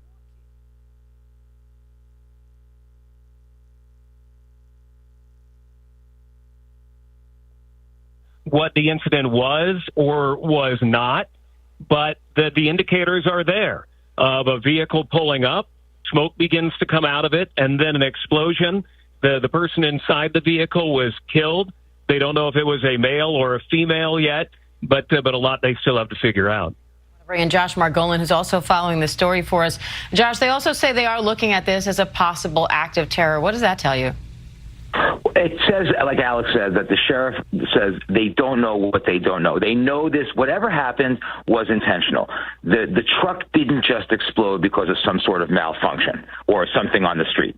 The driver took the Cybertruck up into the valet port in front of the hotel, and they started seeing some smoke, and then it exploded. Apparently, this is according to law enforcement sources that we're talking to, there were some fireworks-style mortars in the truck. Now, the question is, were they set off intentionally at the hotel? Were they set off or were they lit so that they would go off somewhere else? That really is the key thing, and they're working to find out who the driver was, what the motive might be, because that's obviously the key. But this was not an accident in their mind, and that's why they're saying possible criminal act, possible act of terror. It gives law enforcement the full array of legal authority to do a full investigation so they can get everything done. You know, you can't go back and recreate an investigation. You have to get the evidence, get the information, and then make a determination. And that's people who follow us all the time now with all of these active shooters and other types of incidents have come to know that that's how police want to react at first so they can get as much information quickly. Now, this location is a subject of frequent threats and heightened security given its connection to the incoming president. So, Alex, what do we know about security around the hotel as of late, just because of that? Well, security, Diane, has always been tight around this hotel going back many years. It's in kind of a remote area of Las Vegas, a little bit removed from the strip, kind of in a, you can see in the pictures of the hotel that there's a parking lot there and some lower level buildings that are around it, but it's not on the heart of the Vegas Strip. But because it is the name brand of the former and soon to be president again, that security is always tight. There's usually Vegas police there. There's usually other security as well. But we can see in video that in this case, looks like the Cybertruck pulled up, the smoke began, then it exploded, and, a valet, just like any other valet, where you would pull up and nobody was stopping this truck from pulling up, went right up to the glass doors, just like you would at any Vegas hotel. This truck pulled up in that way. All right, Alex Stone. And I know Eric Trump tweeted about this earlier, saying the safety and well-being of our guests and staff remain our top priority. We extend our heartfelt gratitude to the Las Vegas Fire Department and local law enforcement for their swift response and professionalism. We, of course, will continue to stay on this story. The car explosion at Trump International there in Las Vegas. We will continue following those developments as we learn more about the investigation. But now I want to go back to the ongoing investigation into enforcement are calling a terror attack in New Orleans early this morning. They say the suspect rammed a truck into a crowd of people on Bourbon Street as they were celebrating New Year's, then got out of the truck, opened fire on police before he was killed in a shootout. 2 officers are injured. 10 people, at least 10 people, have been killed and dozens more injured.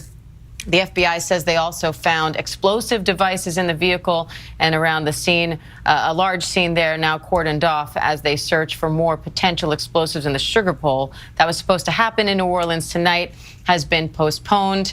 And of course, many families now mourning victims. I want to bring in Kimberly Usher Fall, who is speaking on behalf of the Perez family, who lost some members of the family in this attack. Kimberly, first of all, my condolences to you. I cannot imagine how hard it is to deal with this, let alone to talk about this, but we appreciate you coming on and sharing your story with us. Tell us about what happened this morning and how you learned about it. Actually, it was only one member, and it was Nicole. We were contacted by, my employee contacted me and told me that her sister Nicole was in the car attack in New Orleans. And so Nicole worked for me, and she was a manager. She was a manager of one of my stores. And that's how I found out. Kimberly, I know Nicole was 27 years old. We have a photo of her there. Explosive device as well that we're told, according to federal officials. And as well, we're learning of the other reason that would have gotten the attention of federal officials, a flag that is used by the terror group ISIS. All of this occurring shortly after the city rang in the new year. We saw a short while ago the 35 injured at local hospitals, UMC, one of them. And in the meantime, federal officials now trying to track down as much as they can. Thankfully, we have in this particular situation, you have those cameras that can be of use to police. And also, hopefully, they'll be able to get information. Most likely, he had a cell phone on him. The goal now is to track down who he called before, who he's been in contact with, questions. who rented that pickup truck in Eagle Pass, Texas. Was there simply someone that was radicalized online who somehow got drawn into ISIS, if he had that flag, as they say, in his vehicle? And also, is this something that is part of something that could be larger, not just for the city, which is a soft target? When they say soft targets, meaning there are large crowds, there's big events, that's what police refer to them as. Is this something that could potentially happen elsewhere? So the goal is to try to get a lot of those answers, because the Sugar Bowl game has been postponed for 24 hours as they try to figure out, can we assure the security for all of these people in town? They say they can, and they've got a lot of hands on the ground, federal, state, and local. And speaking of all those hands, Liz, you saw the news conference earlier. You had the mayor, the governor, federal officials, so many people coming together to show that they are on the same page. I know that the mayor had been out there early on with the scene with Kirkpatrick, the FBI, and we do have sound from the mayor from that news conference earlier. Here's what she had to say. First and foremost, I want to express my deepest condolences to the families and loved ones that were impacted by this tragedy on Bourbon Street and in the heart of the city of New Orleans. And I know that the entire New Orleans City Council grieves along right with me, no doubt about that, and our people and our families. My priority will continue to be to ensure that victims that remain on Bourbon Street now will be serviced and removed as soon as possible. But as stated, the FBI is in charge of this investigation and are doing everything necessary to make this happen. I also want to acknowledge hearing from President Biden, all of our federal partners, but most importantly, calling Governor Landry this morning, responded with haste. And we do say thank you. And of course, a demonstration of a unified support is right here in this room. That's how we collectively responded to this tragedy in the city of New Orleans. The mission now is to facilitate, support, and coordinate safety procedures to keep our residents and our visitors safe. I've gone to the hospital along with Chief Kirkpatrick to visit our police officers, and considering their injuries, they're doing well. As I mentioned, this investigation is ongoing, and the FBI remains the lead in the investigation. It is an active crime scene as well. We are committed, no doubt, to uncovering all details surrounding this tragedy. And we're taking every necessary step to put even more safety procedures in place, especially given the nature of the investigation.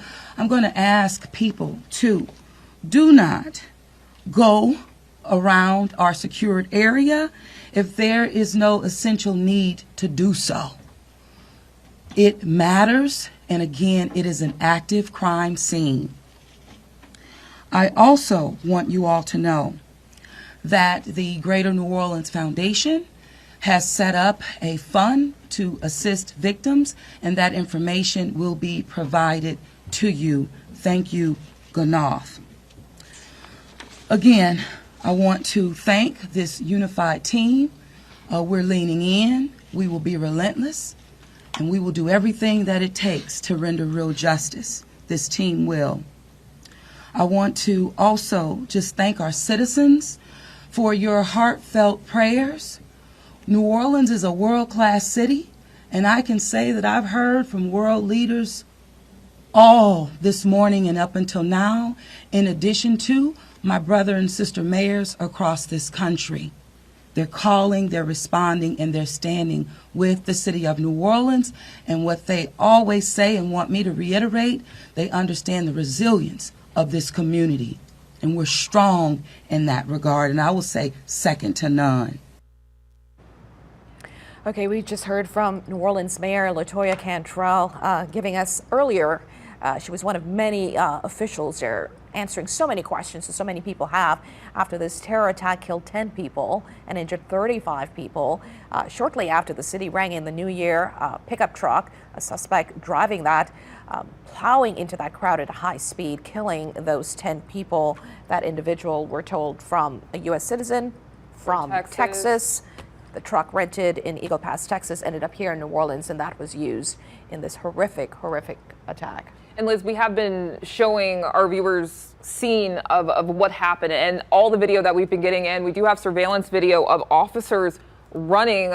I want to take that right now. You can see the officers right there at that corner running towards the scene, running to make sure that they are responding appropriately. And Liz, earlier we did speak to a former Secret Service agent, and that was Don Lane, and he talked about, we kind of touched on that consent decree, because they are under a federal consent decree, and knowing that in this situation you just have to respond and possibly not think of the certain procedures. You just want to make sure you're saving lives, and you can see here those officers running to that scene, running towards that danger and running to help save lives there. And I know they have gotten their kudos also at that news conference from all of our elected leaders, thanking those officers for their response during that tough time, during that tragedy. It was a very quick situation, a very dangerous situation, but they ran towards that danger. And now you're looking live right now at Bourbon Street and Canal where that happened. The scene looking a lot different, Liz. Yeah, it is just not the New Year's Day that any people would expected. Just horrible, because we hear of this happening in other places around the world. The U.S. has had its share of horrible scenes like this and terror attacks, but I'm sure many people locally, just for whatever reason, they never thought that this would happen here. It is the new world that we're living in. Earlier, we had that news conference with the local, state, and federal officials, because so many people right now are just trying to get more answers about who this person was that did this. They know that they've got a lot of surveillance video that they're looking over. They also emphasize that they believe there are others that were involved in this. They also said that they were checking to find if there are other suspicious devices that they were concerned about when you've got the French Quarter not too far from the Superdome. So they were checking those particular areas as well. Now, in terms of who he was, well, we did identify him and got this information earlier. A 42-year-old Shamsuddin Jabbar. According to one special agent in charge, Alethea Duncan, she said this prime suspect was believed to be someone that was a U.S. Army military individual as well. So just a lot of information we're trying to get in on who this person was. The prime suspect believed behind the Bourbon Street suspect behind this attack from the Texas area, the Houston area. And Liz, during that news conference, Ann Kirkpatrick was asked about those ballers we've been talking about, those metal pieces that are supposed to protect that area, to barricade that area off, that were not in place. And she talked about the patrol car there that the suspect was able to pass by and get past, and that's whenever that tragedy happened. We do have sound from her from this news conference earlier. Let's take a listen. Thank you, Governor and Madam Mayor. For those who do not know me, my name is Ann Kirkpatrick. I'm the Chief of Police of New Orleans. My official title is Superintendent, but my role is as Chief of Police. You know, you've heard some of the details today, and over the last 24 hours, we had approximately 400 officers in the French Quarter. And as we know, this is not just an act of of terrorism. This is evil. And when we face evil, we have a choice. We can run in fear, or we can indeed stand in strength. In a time of crisis, people are looking for leadership. You are looking at the leadership. And I promise you, as the chief of police of this city has been tried by fire before. But fire purifies.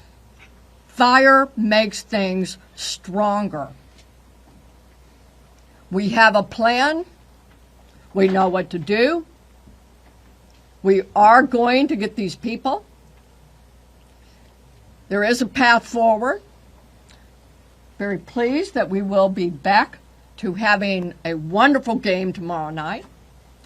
New Orleans police have proven their ability to make the city safer. Just 2 years ago, we were the murder capital of America. Today, from that time 2 years ago, we have driven our murder rate more than 50% down. So we have a track record. But this is different because it's terrorism. Now, I want to thank all of our law enforcement partners. You're fabulous, and we appreciate the partnership. But last night, 3 of our officers engaged this terrorist who shot at them. 3 of the officers returned fire. Those officers did not run in fear. I liked what the mayor said this morning. New Orleans police and all law enforcement is built. We are built for dealing with evil, with things that would cause others to be in fear, but instead our officers, and last night NOPD in particular, stood strong. They did not run. They did kill the terrorist. We have 2 officers indeed who received gunfire. They will be okay. We have personally gone to see them. But this is leadership for you. And I promise, as the chief of police of this fantastic city, that I will be strong and firm and fearless. NOPD Kirkpatrick assuring the city, assuring all the visitors in town as well, that they're on this and that they are working to make sure that the rest of the city itself, remains safe in the coming hours, in the coming days, with so many people in town, especially for the huge Sugar Bowl event and many other planned events coming up in the weeks ahead. No, that's right, Liz. And again, right now, there are many questions. Reporters still had questions at the end of that news conference, and we still have questions here. And I think some people, when we say bollards, what are those? And those are those metal structures that we were telling you about. I know Rob Krieger was talking more about it earlier, trying to explain what this is and kind of why that they were not up and properly. So we're gonna take him right now, who has more information about what are these bollards and what you need to know about these. This is where we've been talking about the bollards throughout the morning. Those are those devices that are supposed to prevent vehicles from traveling down Bourbon Street, specifically installed in 2017. Him a family to live for, and none of the people that were injured or murdered in this situation deserved it. You know, we just want to go out and have a good time and celebrate the new year, and off the back of holidays you get this phone call that's like a punch to your gut at 5:30 in the morning saying that you got a family member that's injured, and then to find out how and why, it infuriates me. I'm upset. I want to know, like, why? My cousin didn't do anything to this person. We don't know who this person doesn't know him. He probably didn't know any of the other victims. Why would you just do something and so much turmoil and destroy so many lives to people that did not deserve it? It's not fair. What's your reaction to law enforcement now saying that they believe this was a terror attack, and they believe the suspect here did not act alone? I don't want to go crazy whether, if it was terrorist attack or just a random Joe Blow. All I know is that my cousin is dead and he's never coming back. I hope that it wasn't a terrorist attack. I know things like that are possible. I understand that, it's the end of the year. We got so much going on in New Orleans with the Sugar Bowl and Super Bowl and Mardi Gras. Like, millions of people flock to this area. I can understand where people can say, coming from that perspective, terrorists doing something. I wish they wouldn't have done it, I just wish people would have more kindness in their heart and not do things that will affect so many people and not think and worry about the consequences and the aftermath. It's senseless and it hurts. And I just wish none of this never would have happened. I wish my cousin was still here with us right now today. So many of us. What are we going to say to his kids, his 2 sons? So many of us, and I'm sure viewers watching are sharing that wish with you right now, Sherelle. Is there anything else? I want to leave you with just let you get a final word in on what you want people to know about Reggie Hunter. Reggie Hunter, life of the party, little bitty man, big heart, very, very funny, loving and caring. We were just making plans as a family on how we were going to spend next year Thanksgiving.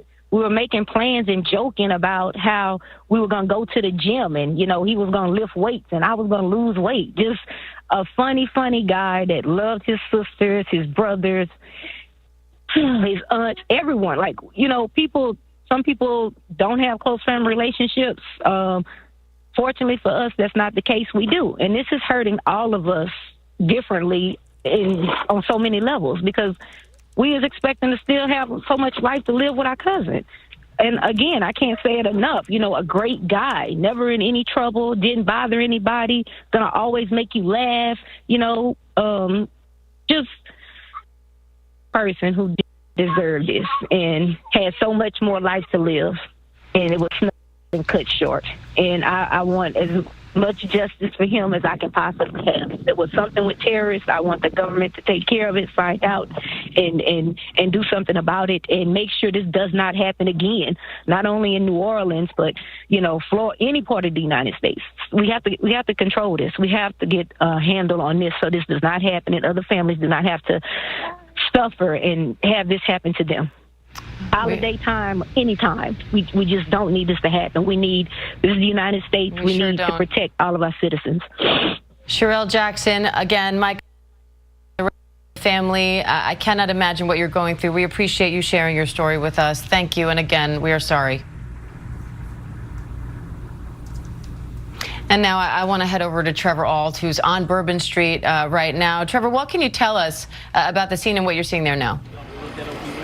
Yeah, Diane, so we just got here on the scene here. We are 1 block away from Bourbon Street. That's it in the distance. And in fact, kind of a block on either side is where this F-150 raced through overnight. And we can still see this is a very heavily trafficked area. And what we're seeing actually is kind of a multi-layered approach from law enforcement, local, state, and federal, trying to maintain the integrity of this crime scene, but also knowing that you cannot get rid of every single tourist, every visitor that is here. In fact, we have these barricades behind us. For many blocks on the outside, there are street traffic closures that are very difficult to get around, so they're not getting any extra vehicles in here. But still, there are so many hotels in this area and so many people staying in here. We're talking about thousands of people that law enforcement still has to let people who are staying in some of these hotels beyond these barricades, not all the way up to the scene, but they have to show off their hotel room key, walk only on the sidewalk, and go directly in their room. And the reason that law enforcement has to do this is because there is simply too many people who are staying here to displace them or tell them that they have to stay somewhere else. But we are talking about a massive crime scene and a massive impact on a ton of people. This is one of the most lively places in the United States. Bourbon Street on New Year's Eve. There are still so many people here who are taking this in. A lot of people kind of walking around in a daze, figuring it out. A lot of people who have had their plans impacted. A lot of people who may have been impacted by this incident overnight. Law enforcement clearly taking this very seriously, not trying to drum up any kind of hysteria, but also being very meticulous about how they have everything locked down because they take this investigation so seriously. But this is a massive impact beyond the people that were in the line of this truck overnight, Diane. All right, Trevor Ault there near the scene in New Orleans. Trevor, thank you. I want to go back to our Chief Justice correspondent, Pierre Thomas. Pierre, where does this investigation go from now? Well, right now, this is an investigation that's being given the highest priority by the FBI and the Department of Justice. The National Security Division has been activated in terms of the Justice Department to look into this. They need to find out were there other people involved with this with this attack. They need to find out where all these parts and the gun was purchased. All the above is the critical thing. But right now, the emphasis on finding out were there other people directly involved in supporting or conducting this attack. Just to be simple, that is the concern going forward. And we are hoping, we don't have word yet on the next briefing, but we're hoping to get additional information, additional reporting, because this is an ongoing situation still unfolding. All right, Pierre Thomas. Aaron Katursky, just final words on what you're watching for? Well, the prospect of a range of additional suspects, as the FBI said, we'll be watching to see whether they're able to take anyone else into custody, how quickly that takes. They are also working on any potential contacts of Shamsuddin Jabbar, the early 40s Army veteran who's been identified as the one behind the wheel of that pickup truck. They're looking to run down any family member, former family member, any known associate to learn whatever they can about him and what may have led him down this path of apparent radicalization with that ISIS flag in the pickup truck. And again, at least 10 people dead in that attack in New Orleans on New Year's. The suspect identified as Shamsuddin Jabbar, and now the FBI looking into. Breaking news, a deadly terrorist attack in New Orleans. What we saw was insanity. Investigators say a man intentionally plowed a truck into a crowd of people, killing at least 15, hurting dozens of people, and they're calling it terrorism.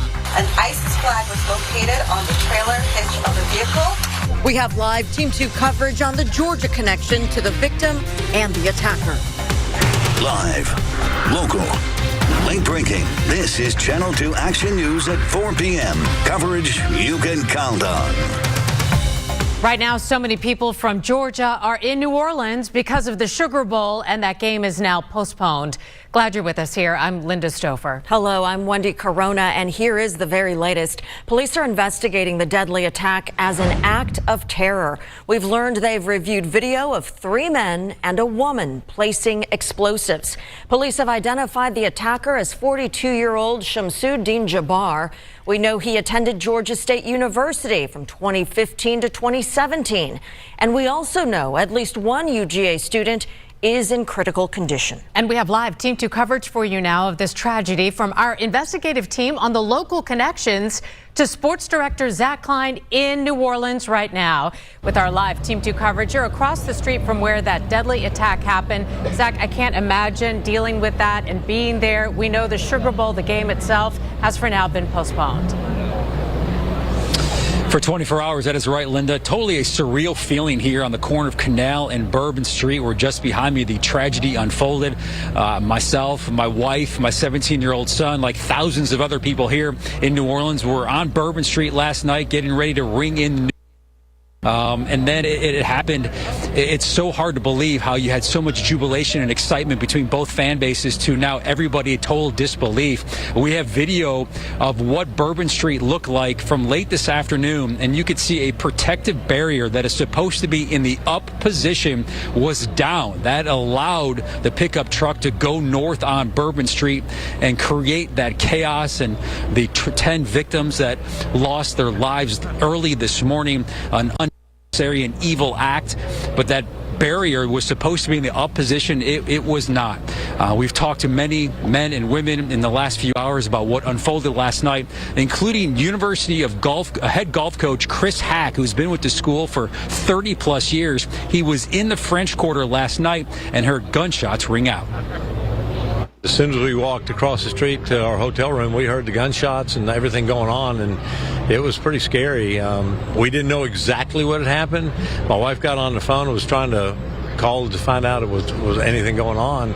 But this morning we woke up pretty early. A lot of people calling us going, "Hey, are y'all okay?" And we quickly turned on the news and found out how bad it really was, and it's just awful. Yeah, that it is. University of Golf coach Chris Hack staying at the team hotel to kind of give you an idea of where we are proximity-wise. That is the Marriott. That is where the University of Georgia is staying, 3 blocks away from the tragedy that happened early this morning. Head coach Kirby Smart and the entire team have been locked in that hotel, a shelter-in-place situation. They have remained there throughout the day and this evening. And again, they'll try to get ready somehow, some way for kickoff tomorrow night, 8:45 Eastern, Georgia and New Orleans in the Sugar Bowl. Our live coverage from New Orleans will continue throughout the day here on Channel 2 Action News 4, 5, and 6. In the meantime, I'm Zach Klein reporting from New Orleans, Channel 2 Action News. Guys? Zach, thank you. 24 people injured at this point, including 2 police officers, a couple of pipe bombs, explosive devices found. A scary situation. And Channel 2 investigative reporter Ashley Lincoln continues our live Team 2 coverage downtown. Ashley, you learned that the suspect here, who is dead, attended a college here in the Atlanta area.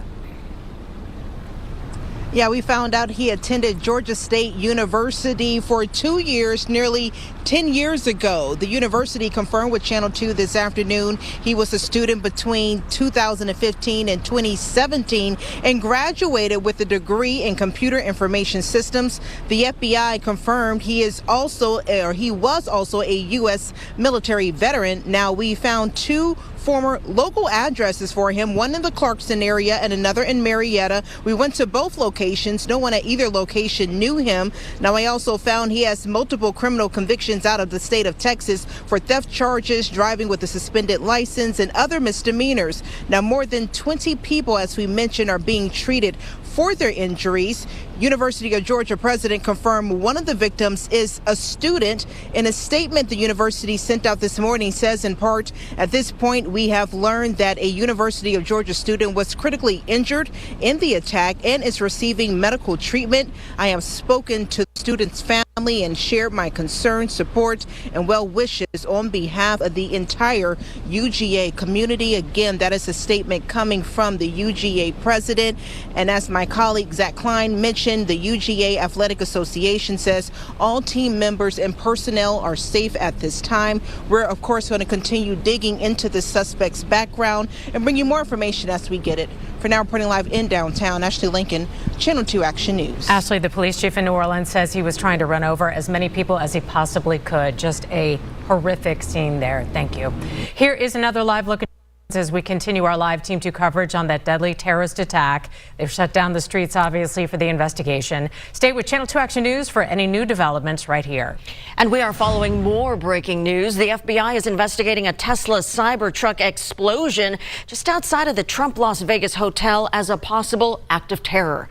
A police official told ABC News the truck's driver pulled into the valet area of that hotel and the truck exploded. It apparently was carrying a load of fireworks-style mortars. The driver is reportedly dead. Several innocent bystanders were hurt. On social media, Eric Trump, one of President-elect Donald Trump's sons, said the safety of their guests is a top priority, and he is grateful for the swift response from firefighters and law enforcement. Also developing now, a night out to celebrate the new year turned deadly in a shooting outside a Southwest Atlanta nightclub. A man is dead. 2 others are injured, including a security guard. And Channel 2's Candace McGowan is live outside the bar on Metropolitan Parkway, where she spoke to a relative. Street were crowds, huge crowds were there, happy, festive, just celebrating the new year, and then plowing into them, taking out 10 lives, injuring 35 people, police officers, 2 of them injured, running to the scene to try to do as much as possible to assist a gunfight between the suspect and police. And something about that we haven't mentioned more recently, but I know during the morning show that they did during our morning coverage, but that machinery that was there on Bourbon that the truck hit, if he did not hit that and if he was able to just go straight down, even more lives could have possibly been claimed or more people could have been injured. And so that's when he allegedly got out of that car, and that's when that gunfight happened, and then officers were able to take him down. But that machine was able to just stop him in his tracks. And you even see, we have a picture on our website of the truck, and the front is just smashed in. So that piece of machinery, because of construction work on Bourbon, like you see if you're from here or even if you're visiting, there's always something going on, and that piece of equipment stopped that truck. And it just, you look at the scene, it just sounds like something out of a movie, but people's lives were lost here, and people's families, they're still trying to figure out, is my loved one okay? Right at 3:15 a.m., so many lives were changed, so many lives were lost because of the actions of one individual and possibly at least 5 others, as one of the figures I read earlier that they're trying to track down at this hour. We do have the latest now. I believe it's Andres Fuentes that we're going to. He's been in the French Quarter.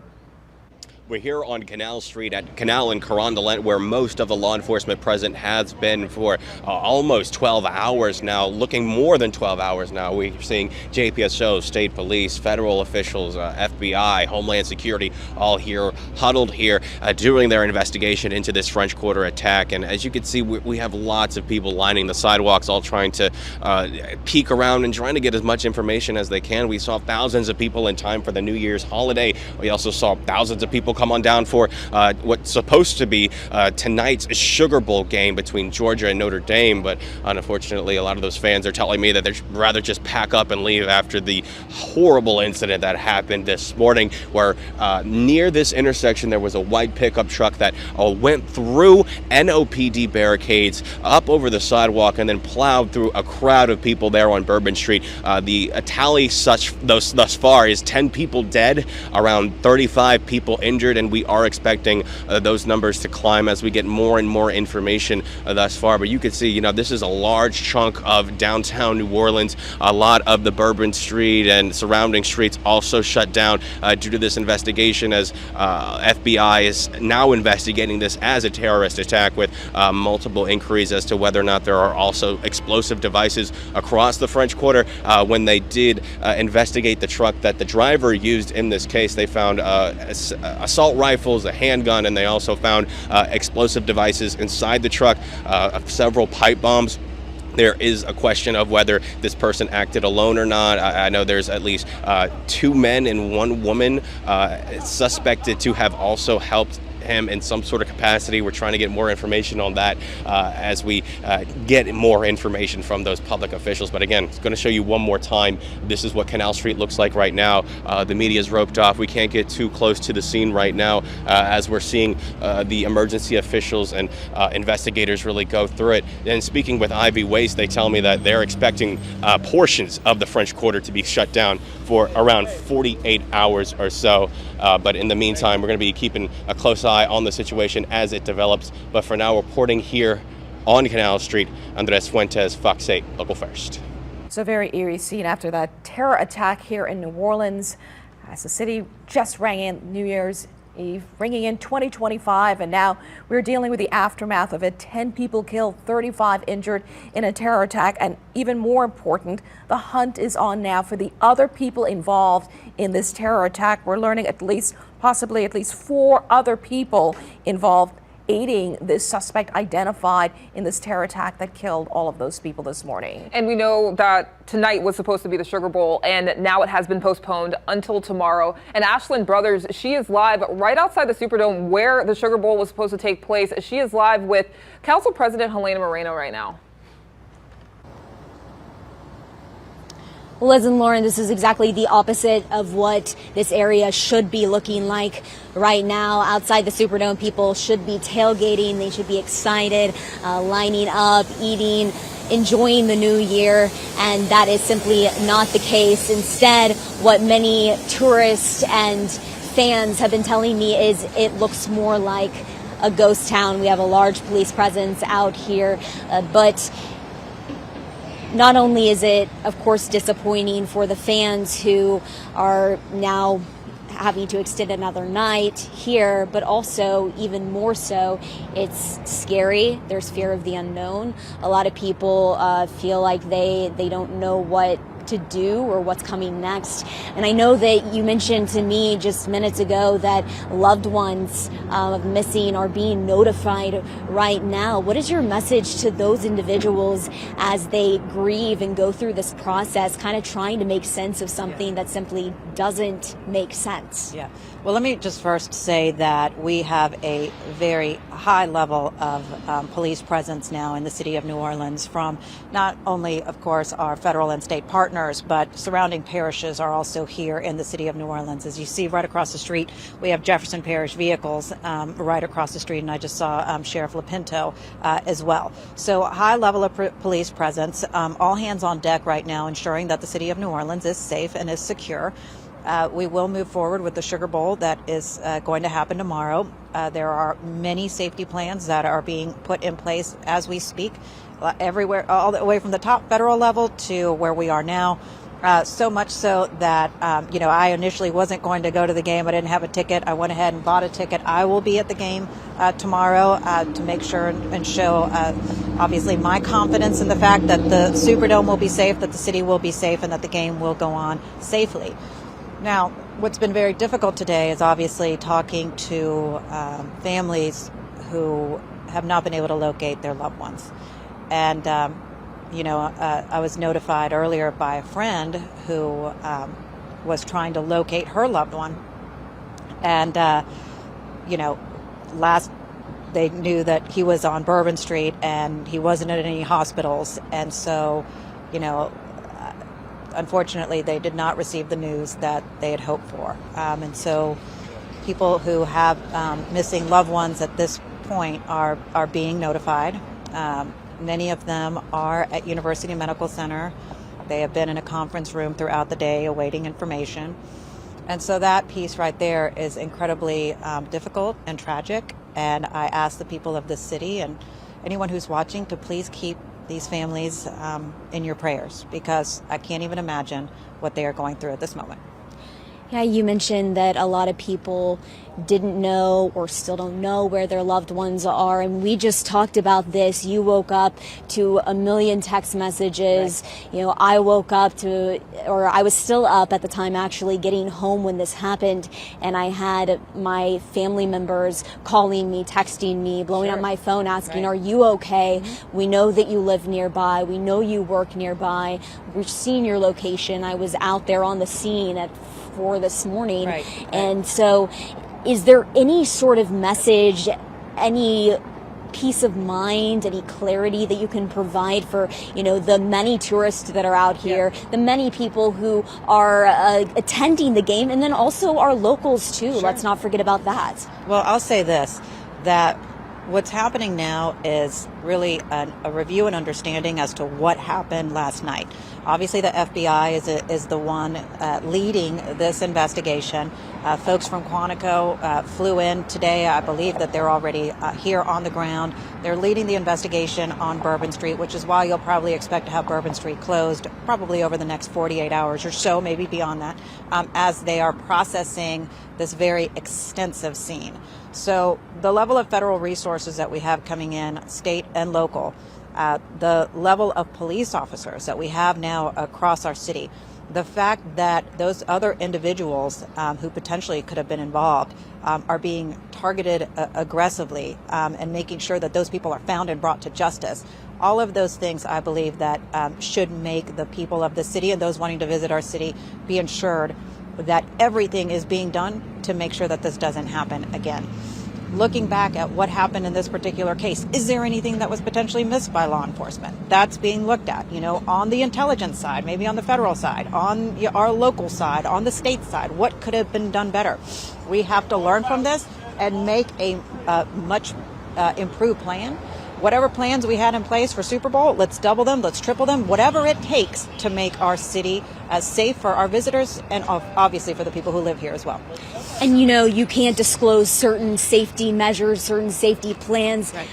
For the safety of individuals. We don't want to give too much away, but when we talk about immediate actions, because we do have a game tomorrow, we do have thousands of people here in town, what are some immediate actions that can take place to ensure the safety of everyone here in the city of New Orleans? Well, I can tell you that is up to Rodney Hyatt heading up Troop NOLA along with Chief Kirkpatrick, along with our federal partners and surrounding jurisdictions to work on that plan and deal with that immediately.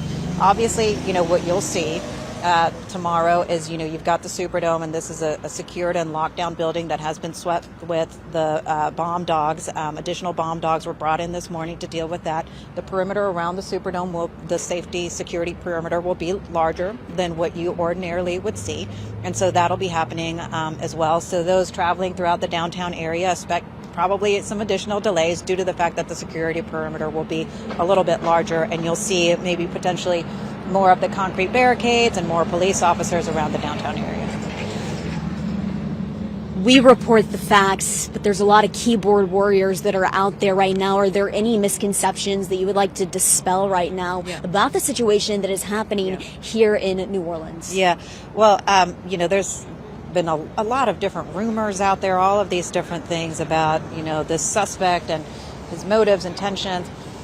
It'll be up to the FBI to figure all of those things out. But what we do know and what the FBI has released is that this was an American citizen. He is someone who has been living in Houston, and apparently he was a realtor in Houston. And so he's also a veteran, a military veteran for the United States. So those are the facts that we know now about this suspect. So whatever other rumors there may be about this particular suspect, that's not fact. The facts is that, yes, he was an American citizen, former military, and those are the facts that have been released by the FBI. It's going to be a long several days, I would imagine. Is there anything else that you want to share, any message that you have for the public, or any important information, pertinent information for them as we extensively cover this holiday horror, as I call it? Yeah, well, I'll just say this. It's like, from my position where I'm at, I'm about how do we improve things, make things safer. This game is going to go on. We're going to have Mardi Gras. We're going to have a Super Bowl. And how do we ensure that everyone is kept safe? What are all the things that we are enhancing and improving? What is it going to take? Who's coming in to help us? The feds, the state, who's coming in? What are we doing? What is the plan? Because it has to be obviously now enhanced and better than what it was. Well, you heard it from Helena Moreno, a proactive response, not reactive response at this point. So we will continue to keep you updated with the very latest, both on air and online. And as you can see, a very empty and sorrow Superdome out here. A lot of people questioning, a lot of people fearful, a lot of people wondering what's next. But as Helena said, there's a lot of law enforcement agencies, city officials that are coming together. They have a plan in place. They're building upon that plan. They're learning from mistakes and ensuring that everyone, whether it be a Fighting Irish, Georgia Bulldog fan, a tourist in town for New Year's, or a local, that everyone stays safe. Reporting live outside of the Superdome, Ashland Brothers, Fox 8, Local First. So a constantly developing situation as we're getting some more new information and, of course, video showing the aftermath of this horrific terror attack that occurred at 3:15 this morning. You can see on your screen right now, this is what it looked like. Obviously, we have blurred the actual visuals showing the deceased, the victims killed in this horror attack, when a 42-year-old man identified as Shamsuddin Jabbar drove around a police vehicle that was set up as a blockade on Canal, drove around that, drove into Bourbon, and then this is where it ended, with this pickup truck plowing at a high speed into the crowd of revelers, happy celebrating New Year's, the new year, when all of a sudden, in just seconds, their lives were changed. 10 people killed, 35 people injured. The NOPD officers quickly responding, engaging, exchanging in a gun battle with this person determined to take out as many lives as possible. That 42-year-old suspect, a U.S. citizen from the Houston area, also believed to have served in the military, killed in that gun battle. 35 other injured people now at local hospitals. The focus right now is there more to this? Was this a lone attack in terms of one attack, and this was it, we have nothing else to worry about? That's a big question, and there is surveillance video, has not been released, that state police are working on, where they said 3 men, 1 woman were captured on video planting explosive devices at multiple locations in the French Quarter. The NOPD chief saying that they did a grid search. They were able to find the other explosive devices. They wanted to make sure that in nearby streets too, it was safe as well. So they continued that search beyond that area. But as you look at the scene, that is now a picture, a headline, a video, that is now the start of a dark new year for the city of New Orleans, one that officials want to assure that they are on top of, to ensure the people that are here, the estimated 60,000 here for the Sugar Bowl, that this alone will not deter them from doing everything possible to protect the city, to protect the visitors are here. But at the federal level, the search is right now on to find the other individuals who were also helping this man carry out this heinous, horrific attack that turned the celebrations on New Year's Eve into a day that no one will ever forget. Yeah, no one will ever forget this, Liz. And I know we're talking about the response right now, investigators across New Orleans trying to figure out what's happening. What are those other people involved? Like, where are they? There's so many questions right now, but also people right now are thinking about those victims. Thinking about the victims. We are learning more details as they come in. We do know, and it was confirmed by the University of Georgia, that a student there was critically injured. But we also do know now, I know we have a statement right now from the Israeli ministry here, Israel's Ministry of Foreign Affairs here. So they say there on your screen, deeply saddened by the terrorist attack in New Orleans. My heartfelt condolences go out to the families of the victims, wishing a swift recovery to the 2 injured Israeli citizens, confirming that there are 2 injured Israeli citizens out of that 35 number that we told you that were injured and in the hospital, and all of the wounded. So it goes on to say that terror has no place in our world. Israel stands in solidarity with New Orleans and the United States. And I know that we have been getting a lot of statements in from people from around the nation thinking about New Orleans at this time. This is not how many people thought that we were going to be on a national stage. We were getting ready for the Super Bowl, obviously the Sugar Bowl that was going to be televised, but now it's a terror attack in the heart of the city. Right, and if you're wondering, for the Sugar Bowl, that's been postponed for the next 24 hours, understandably so. They're trying to figure out, let's make sure we have every security precaution in place before we get all of these people into the Superdome to carry out this huge event. Elsewhere across the country, as you can imagine, Washington, D.C. and other places, as we get closer to the inauguration of a new president, they too just heightened alert, because the big question right now is this part of something international? Should we be concerned about other attacks in the country, and whether this is just the start of something that we will have to prepare for, or if this is just something that is contained to the city of New Orleans? But unfortunately, New Orleans now one of the many cities dealing with the aftermath of a terror attack, one that we have seen around the world. It is not new. It is not something that we haven't seen before, but we never thought we would see it here in our hometown, and we never anticipated to wake up on the first day of 2025 to something so horrific, with 10 people whose lives just ended so quickly in such a heinous manner. And now hopefully they'll be able to get some more information from the surveillance video from where he rented that pickup truck in Eagle Pass, Texas, from any communications he's had, whether it's online or whether it's with his phone. This is what the federal officials do. This is what they're able to track down, and these are some crucial moments, and hopefully we'll get an update later on in the day. A lot of times they don't give us much information as you would like, because they'll say it's an ongoing investigation, but it's something that people want to know. And locally, people want some more answers. You know, what will be put in place to better protect local citizens? They say the bollards, as they refer to it, that big concrete blockade that we've all seen in the city's French Quarter area. How many more will have to go up?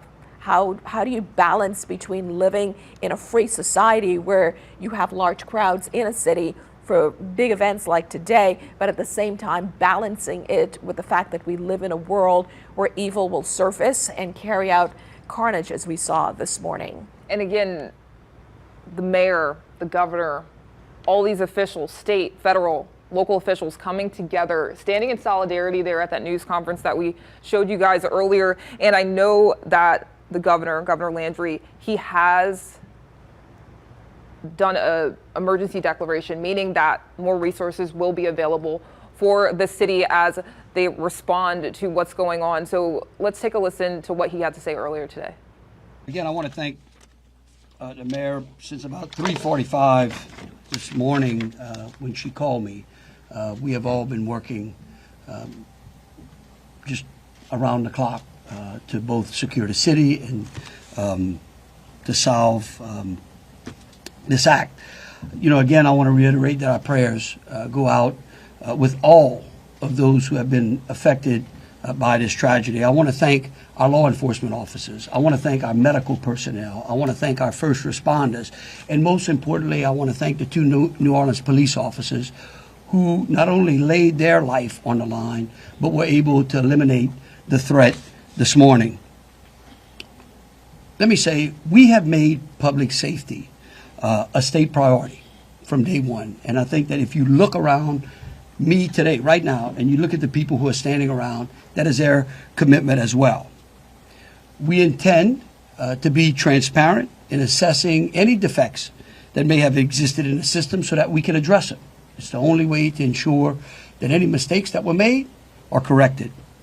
Specifically, we have been trying and working very diligently to address security concerns in preparation for the Super Bowl since October. And it's interesting because, ironically, in preparation for the Super Bowl, I had intended to issue an emergency declaration tomorrow so that we could bring all of our federal, state, and local agencies to bear in preparation for the Super Bowl and Mardi Gras.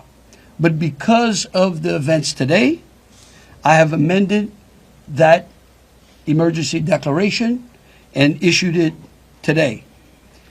So again, that declaration will allow our federal, state, and local partners to bring all of the resources necessary to get this city safe. In light of that executive order, I have also ordered the mobilization of a military police company. I've asked General Freelou to mobilize a military police company to assist both New Orleans Police and LSP and the FBI.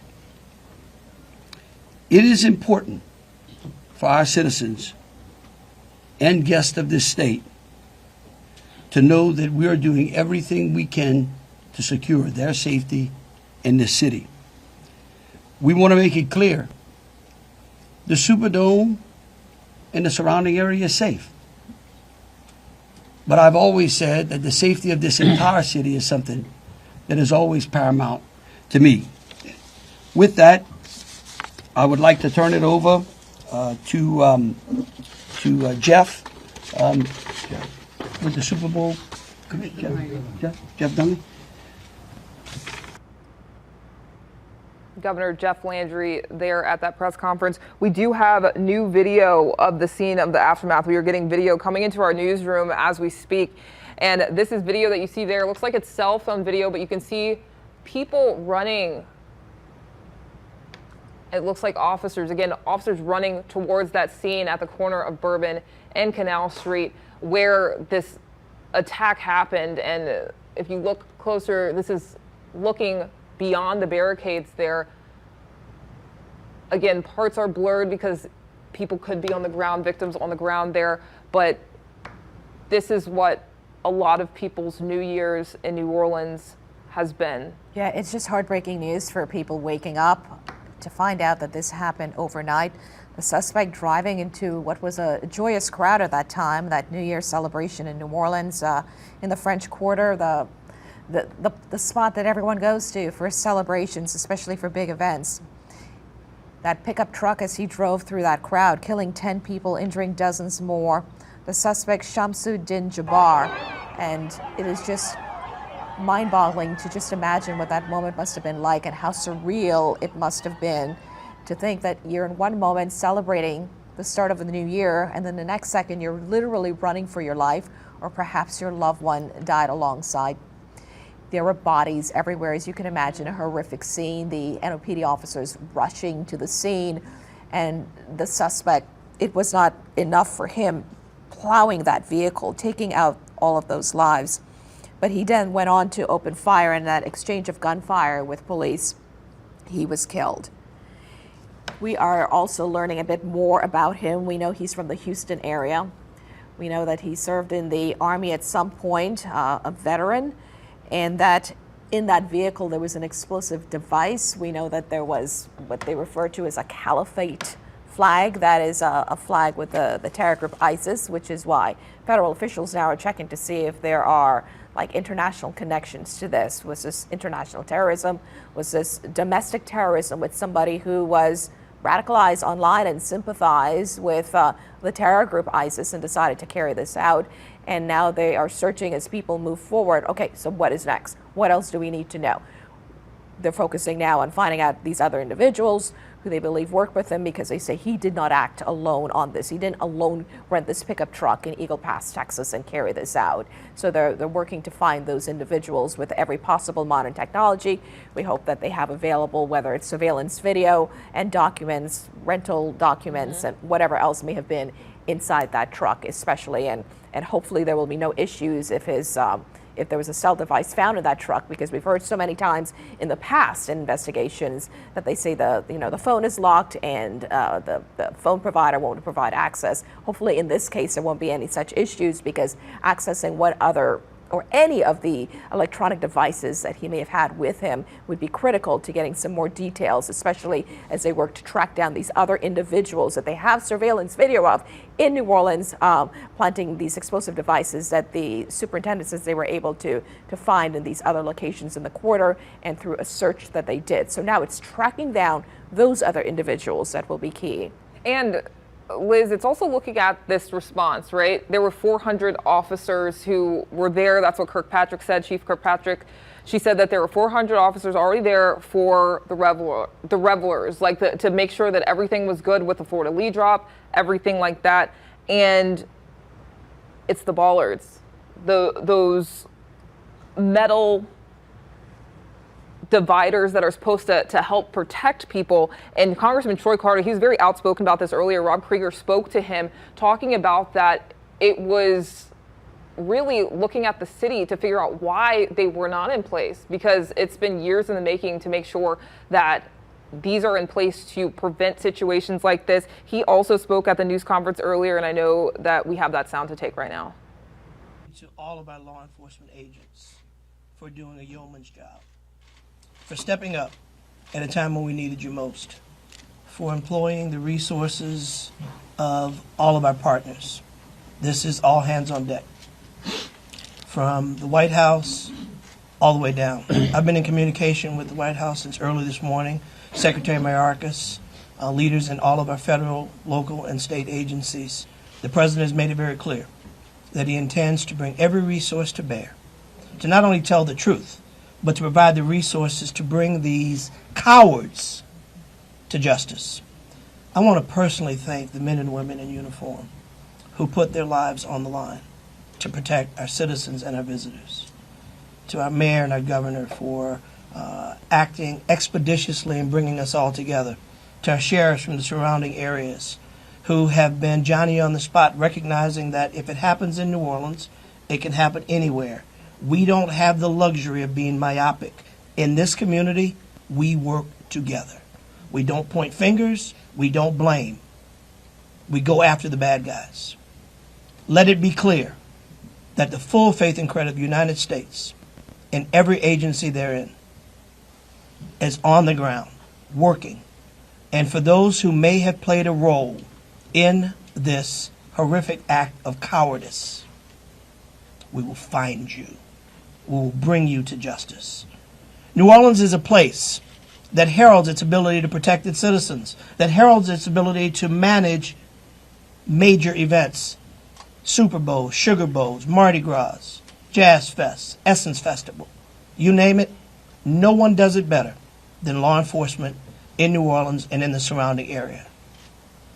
Kudos to those 2 officers who've been wounded.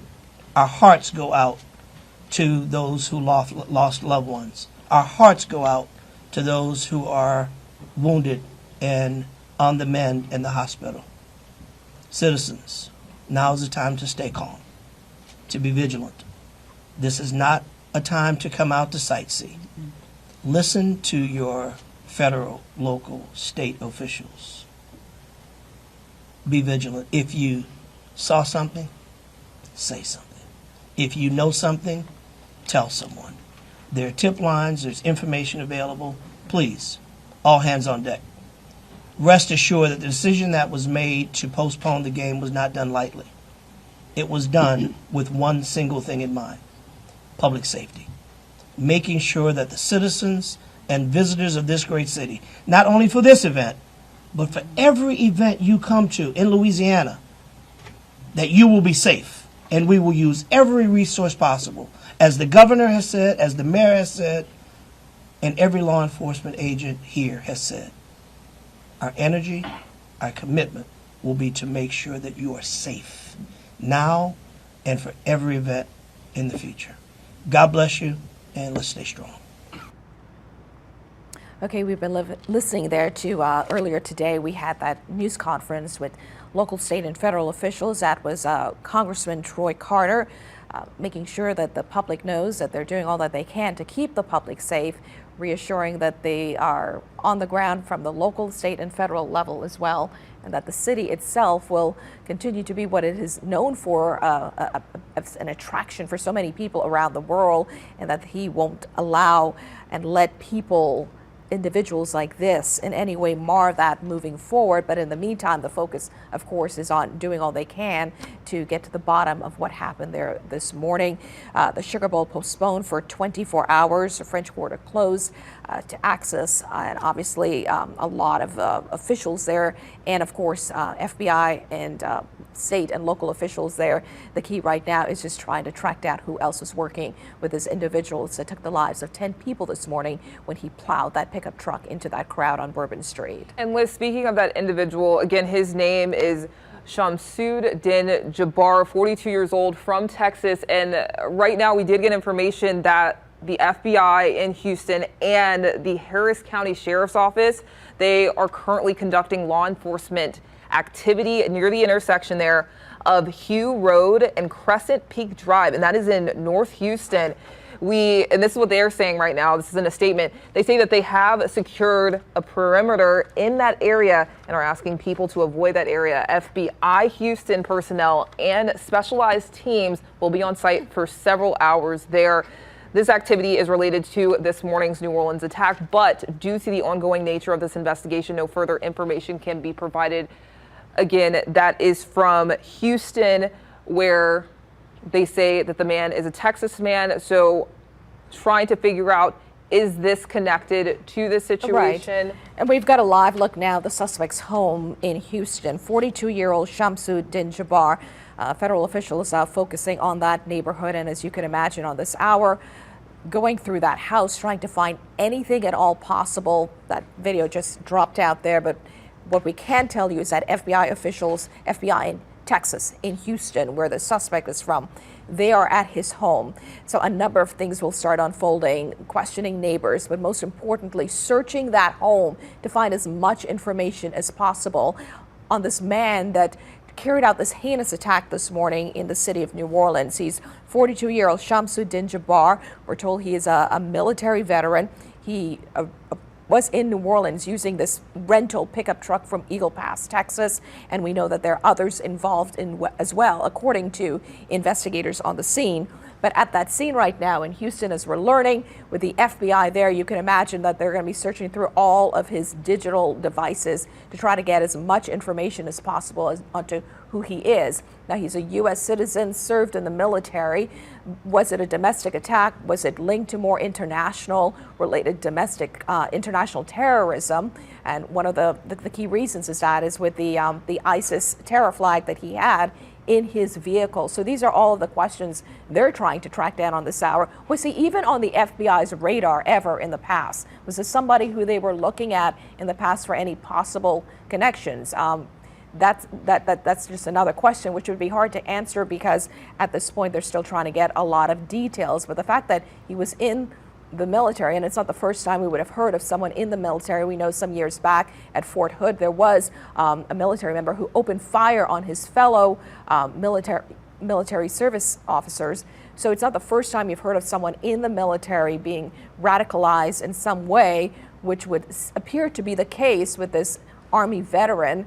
someone living in Houston, then driving all the way to the city of New Orleans to take so many lives on what should have been a joyous occasion, carrying out this terror attack. And now we are also learning that there are others who they're also trying to track down. So that Houston area now is another kind of ground zero, so to speak, because that home hopefully will give them a lot of information with what they may find in there, at least get them pointed in the right direction, because one of the biggest focuses right now is to make sure that there's nothing else in the works and nothing else planned by the individuals who he was working with. And who knows, that Houston home, they could get information about possible accomplices in this. Again, they are still trying to search for others, because they did confirm from authorities at that news conference as well as the FBI that Jabbar did not act alone. So there's a lot going into this right now, and the information coming out of that Houston home, that's going to be very vital within this investigation. And locally, I mean, for people waking up and getting more details on all of this is, so what happens in the next 24 hours? Will the Sugar Bowl happen? Because a lot of that will be determined by what they find in this neighborhood as we take a live look again at the suspect's home in Houston, 42-year-old Shamsuddin Jabbar. It has become the focus for those investigators trying to piece together what motivated this man to get in this rental pickup truck and to come to New Orleans. Was it pure evil? Was it pure being radicalized by a terror group? What was the motivation, and whether or not there's anything else in the works that could be planned? So that house is going to be the source of hopefully a lot of information. Also the neighbors, was he married? Did he have other relatives he was living with? It's all hands on deck, so to speak, and other big cities, I imagine, especially the nation's capital, also on alert right now for any other potential similar type attacks. And Liz, the French Quarter, a different scene right now, right?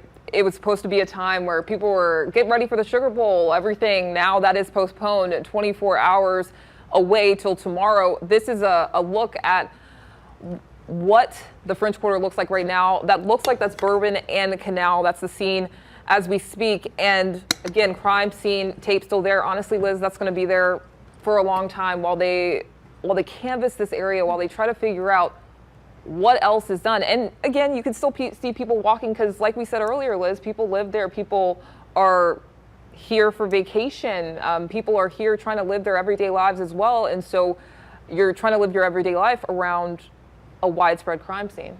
But and essentially that is what it has become, the French Quarter, this iconic tourist attraction for so many around the world, especially on nights like New Year's Eve, is now essentially a huge crime scene as they scour and search for any possible extra video they haven't gotten their hands on yet, and basically examine everything they can to try to get some more answers. As you can imagine, reactions pouring in from congressional leaders, as you just saw, our local representatives, our representatives in the nation's capital as well, President Biden.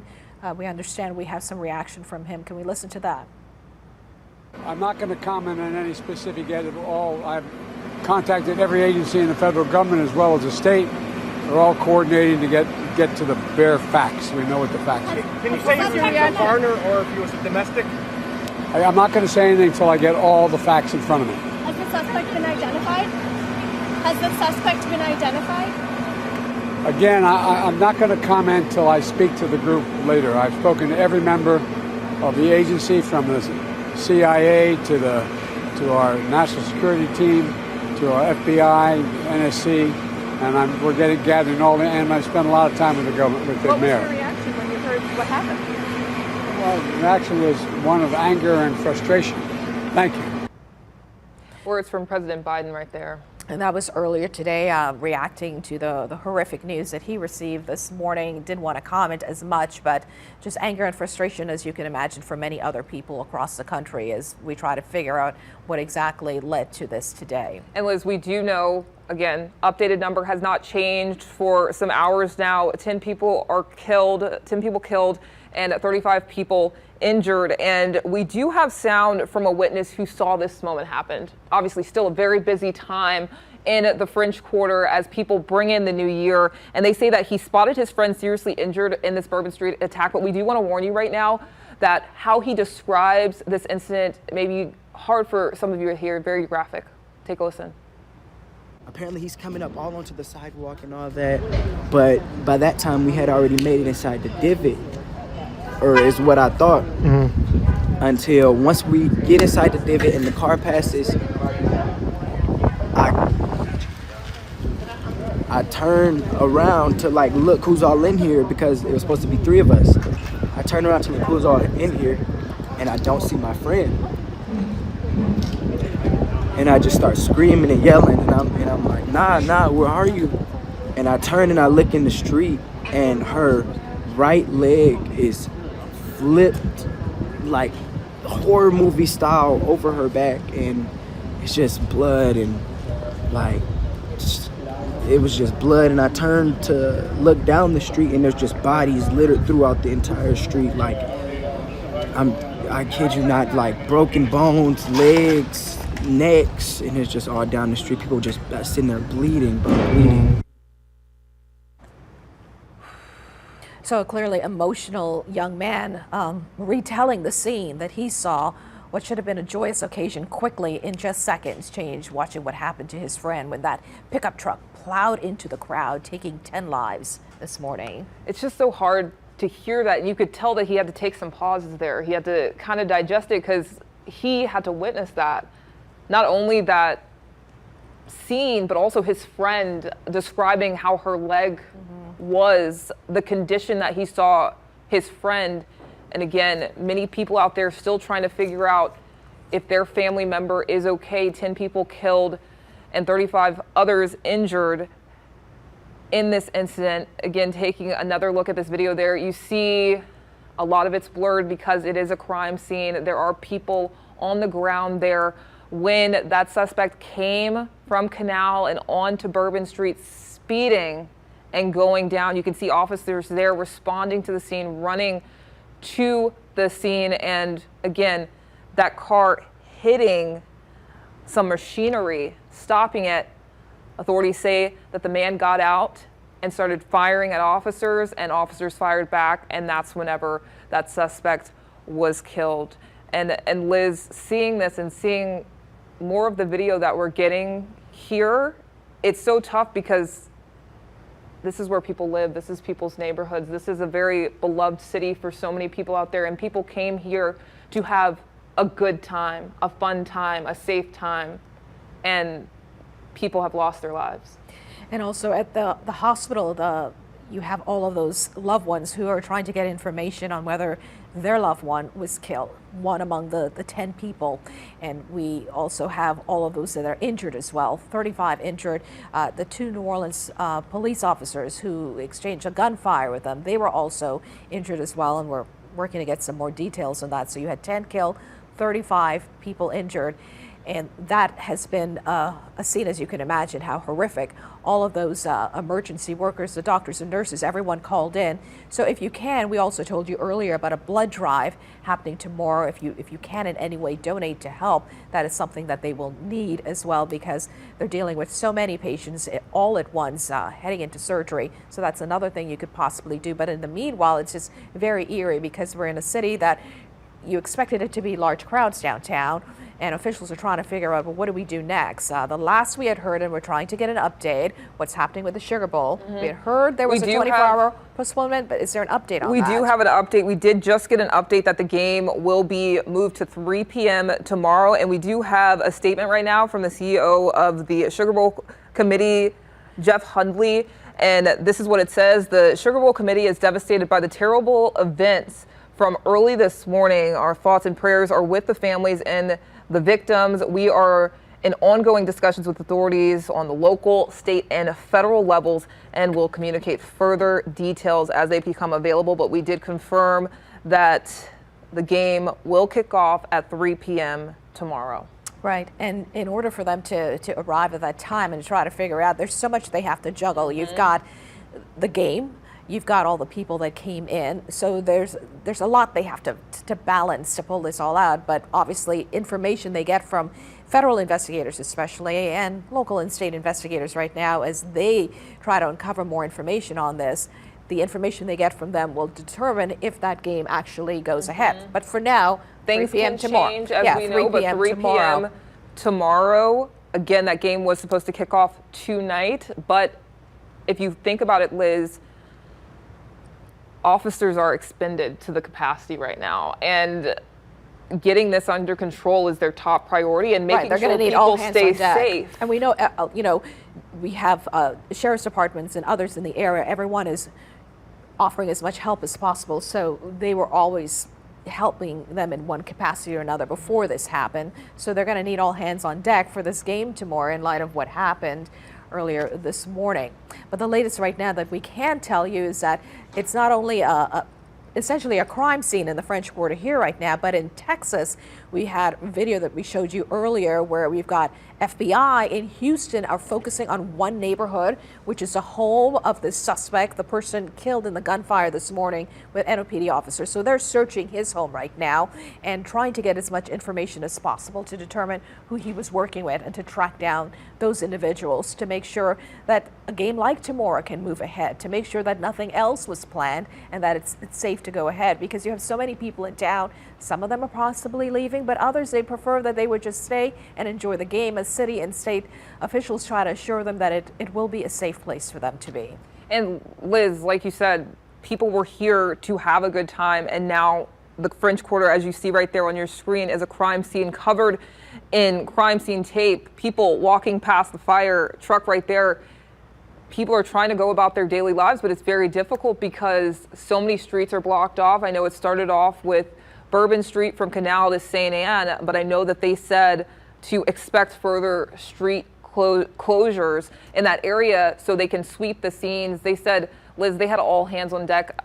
We know that they had drones in the air, even like police really getting all of their resources and making sure that they're doing their due diligence in this. And again, looking at how it looked last night at midnight to what the scene looks like now, Liz, it's very hard to see. It really is an area that is supposed to be very exciting and people getting ready for the Sugar Bowl and so many good things that were supposed to happen, just tainted by what authorities have said, and Ann Kirkpatrick said herself, a very evil act, an act of carnage. Yeah, we also heard this this morning in that news conference. There were a lot of questions about what the security plan was with all of these people in town. We do know from video that we showed you earlier, the pickup truck with the suspect, Shamsuddin Jabbar, when he was in that vehicle, usually you have a lot of those concrete barriers that are put up for security reasons, for exactly a situation as what occurred this morning. But they had a police vehicle instead. It wasn't one of what's known as a bollard. It was a vehicle that was their police vehicle, and he went around that vehicle. And there were questions as to why there weren't more of these concrete cement type blocking structures, and basically we were told that they're in the process of setting that up, and it was not in place yet, but they had that police vehicle. But we saw that that vehicle did not stop. We don't know if the officer was quickly caught off guard or what happened, but the point is that vehicle went around and then headed into Bourbon, intent on killing as many people as possible this morning, 3:15 a.m. And now they say they will be and putting up more of those structures. The question is how many more will be going up, and will it have to be expanded to sidewalks and other areas to block potential other attacks like this one? And the fact that that truck was able to get around that police cruiser. And that's the surveillance video that we have that you're seeing right there, the car going up Canal Street there, kind of blending in with traffic there, and literally just within seconds of this, that truck turns onto Bourbon, and literally you can see it just speed right when it hits that corner. You're going to see it right here again there, and we blurred it out obviously because that's when that carnage took place. That's when that attack truly went full force, speeding full speed and killing 10 people, injuring 35 others. Yeah, we do know that the truck is a rental. It's from Eagle Pass, Texas, right there along the U.S.-Mexican border. We know that he's a U.S. citizen. Houston was his home, served some time in the military. The pickup truck itself had what they describe as a terror ISIS group flag that was in that vehicle at the time. Explosive devices were also located in other parts of the French Quarter. They said they've got that situation under control. But as we piece together all of this, the big question is whether we have to be concerned about other individuals planning other similar attacks as we move forward, whether it's here or somewhere else. That's kind of the big concern right now. And I know we have the mayor sound from her. She was talking earlier about how it's a collaborative effort. You can see from the state, the local, and the federal level. Let's take a listen to what she has to say. First and foremost, I want to express my deepest condolences to the families and loved ones that were impacted by this tragedy on Bourbon Street and in the heart of the city of New Orleans. And I know that the entire New Orleans City Council grieves along right with me, no doubt about that, and our people and our families. My priority will continue to be to ensure that victims that remain on Bourbon Street now will be serviced and removed as soon as possible. But as stated, the FBI is in charge of this investigation and are doing everything necessary to make this happen. I also want to acknowledge hearing from President Biden, all of our federal partners, but most importantly, calling Governor Landry this morning, responded with haste, and we do say thank you. And of course, a demonstration of a unified support is right here in this room. That's how we collectively responded to this tragedy in the city of New Orleans.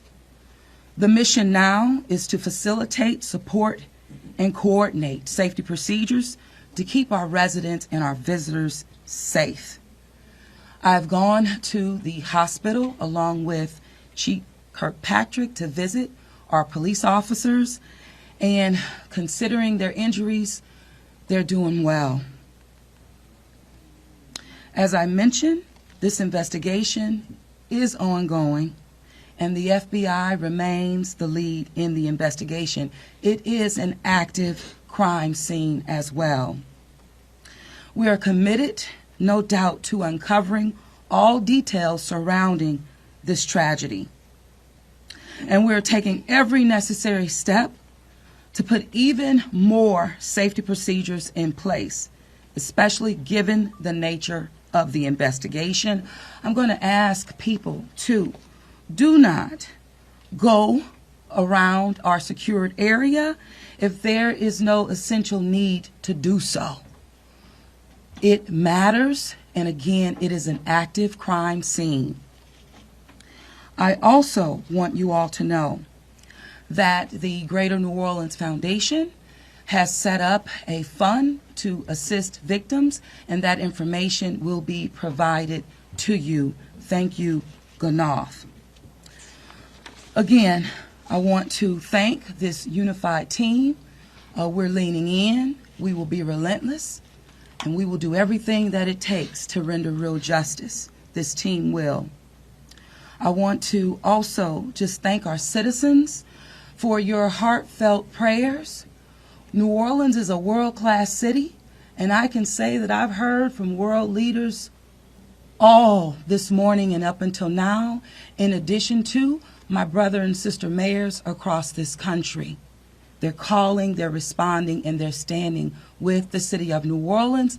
And what they always say and want me to reiterate, they understand the resilience of this community. And we're strong in that regard, and I will say second to none. From Fox 8, this is breaking news. A vehicle ran into a crowd of people. There's multiple injuries, multiple casualties. 10 people dead, 35 wounded in an early morning attack this New Year's Day. And the bodies strewn, something you cannot say, you'll never forget. My deepest condolences to the families and loved ones that were impacted by this tragedy. This was a heinous act. a heinous, cowardly act. The suspect dead after plowing through the crowd and then opening fire on law enforcement. Now, the search for more possible suspects. Hunt them down. Bring them to justice. As questions abound about this terrorist act disrupting the revelry of a New Year's celebration in New Orleans. Good afternoon, I'm Meg Gatto. And I'm John Snell. Right now, Bourbon Street is an active crime scene after a man driving a pickup truck intentionally mowed down people out celebrating New Year's. The FBI is leading the investigation into the terror attack. Here's what we know right now. 10 people were killed, at least 30 injured. The driver wounded 2 NOPD officers in a gunfight. He was killed. The FBI identifies the suspect as 42-year-old Shamsuddin Jabbar of Texas, a U.S. citizen and military veteran. Because of the attack, tonight's Sugar Bowl game in the Dome has been postponed until tomorrow afternoon. Right now, the area around the Superdome is strikingly empty, instead of filled with fans. We have team coverage as the investigation unfolds, beginning with Chris Joseph, who gets us started at the corner of Canal and Bourbon.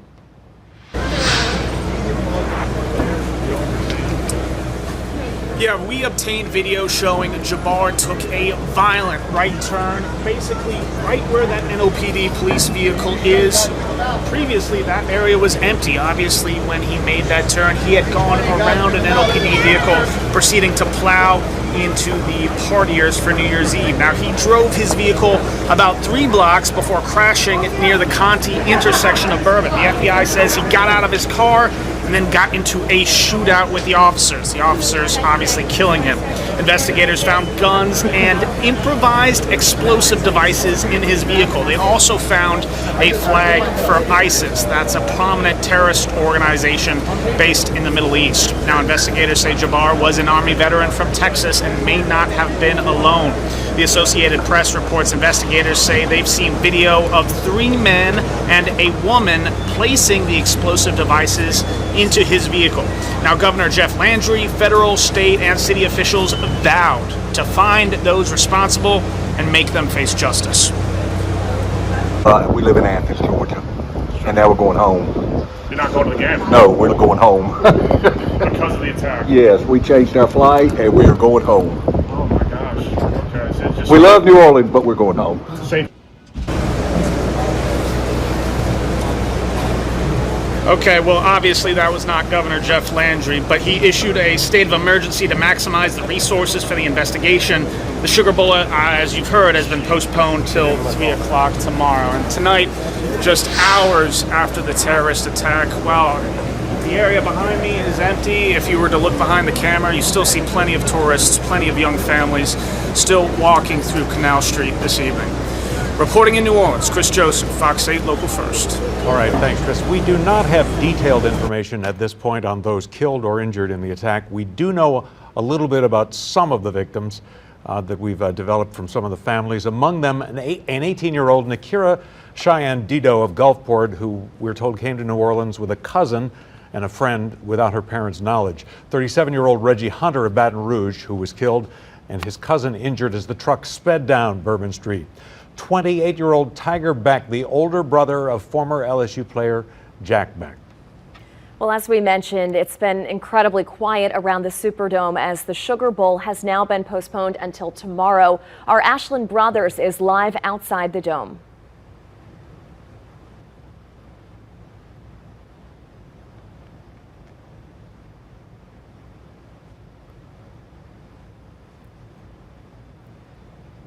All right, it looks like we're...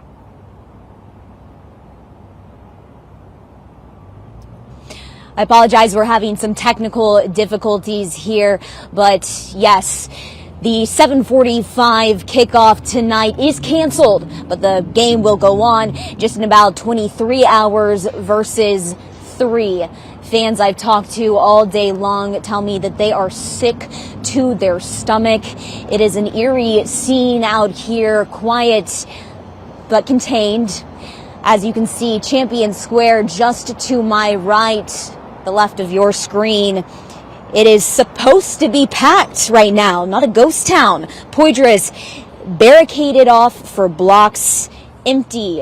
And like I said, eerie. Jeff Hundley with the Sugar Bowl Committee says they have a 90-year history of being a good corporate citizen of New Orleans, and they too are hurting from this tragedy.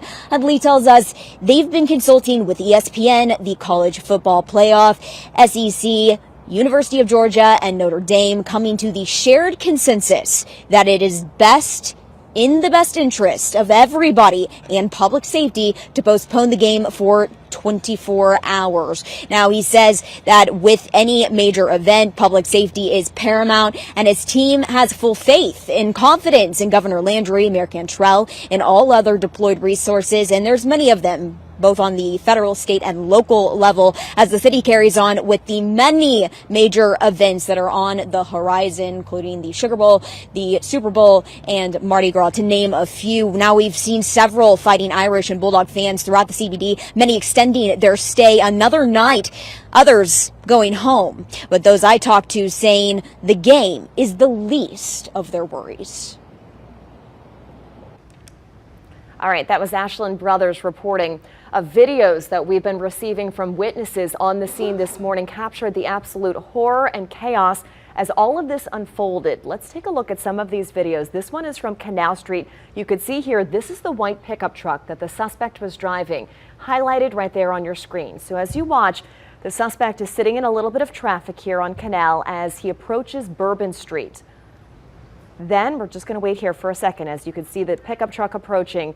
As he approaches Bourbon Street, the truck makes a hard right turn onto Bourbon, actually goes around two NOPD cruisers that were posted up in the front of Bourbon at Canal to try to protect the street and keep it closed. There you can see the truck went around the NOPD cruisers and then accelerated as it went through the crowd of people with deadly consequences, obviously. And then up onto the sidewalk, according to the police chief. Up onto the sidewalk and then back onto the street where it struck people, ended up coming to a stop after it hit a crane that was positioned on Bourbon Street. Now, this is a shot from EarthCam. This showed the moments after this all unfolded. Now, that's a group of police officers on the corner there, and you could see them running toward danger as others, of course, run away when they heard the chaos of what was happening further down on Bourbon Street toward Canal.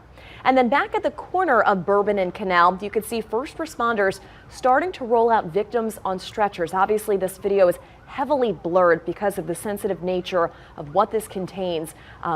Victims, we've heard from witnesses, were just kind of strewn about the street in all sorts of different conditions. Again, 35 people injured, 10 people killed in this melee this morning. All right, former FBI Supervisor James Stewart spoke with us this afternoon to give insight into how the investigation is unfolding, including the discovery of the possible explosive devices found during the investigation. You know, when it first came out, at first I thought it was a lone wolf, and I figured it was a single actor, and that that the police had basically rendered it safe with the shooting of the suspect, and they had the scene under control to that point. And then when the other information popped out about the IEDs found in Bourbon and Orleans, it didn't sound like a lone wolf anymore. So it went, to me, you have a coordinated event with several actors involved in this issue, and that's what the FBI and the police are doing right now. I'm sure the JTTF here in New Orleans is doing just a full-blown. They're chasing down every lead that they can possibly that they're getting. I can only imagine the number of leads they're getting. I can assure you it's in the hundreds, if not thousands, by this time. There's a lot to understand about the event, so they're going to have to.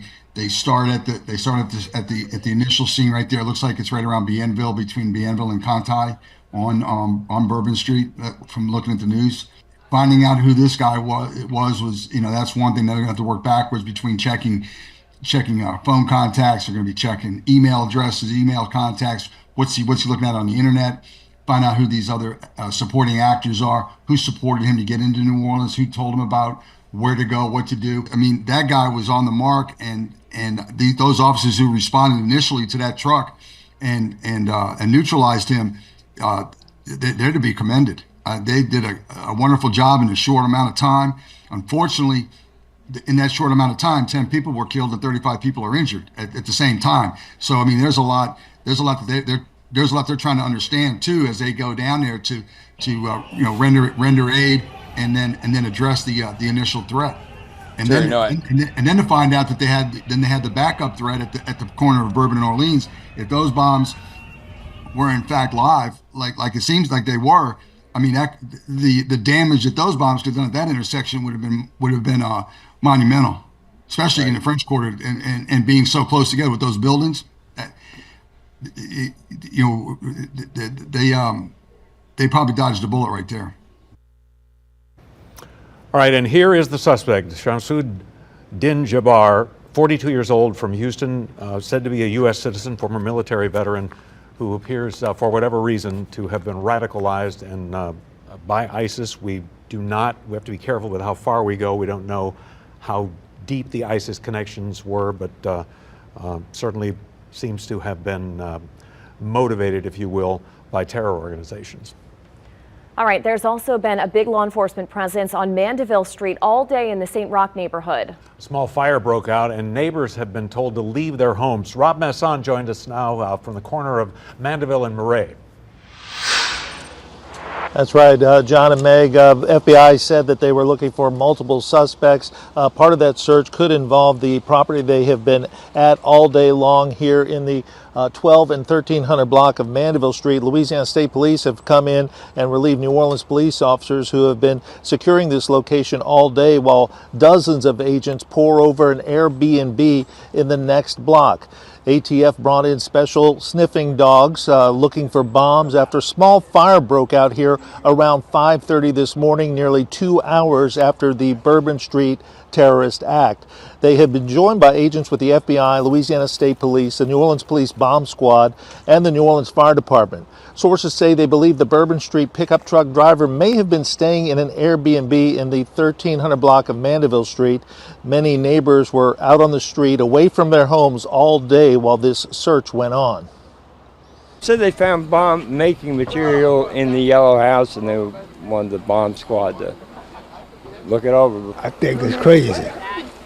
People, frustrated,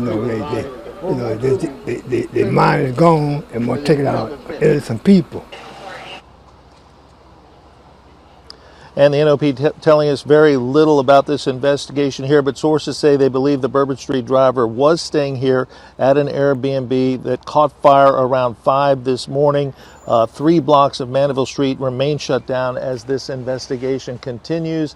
Some residents have been kept away from their homes. They have to be escorted into the block by police officers if they forget something inside. There have been people out here in pajamas for much of the day, disrupted after they were told to leave their homes. That you can smell a small fire burning in this neighborhood earlier this afternoon. But from what we are told, it was just a small fire and contained within the home. But police taking little to chance in an investigation being spearheaded by the FBI.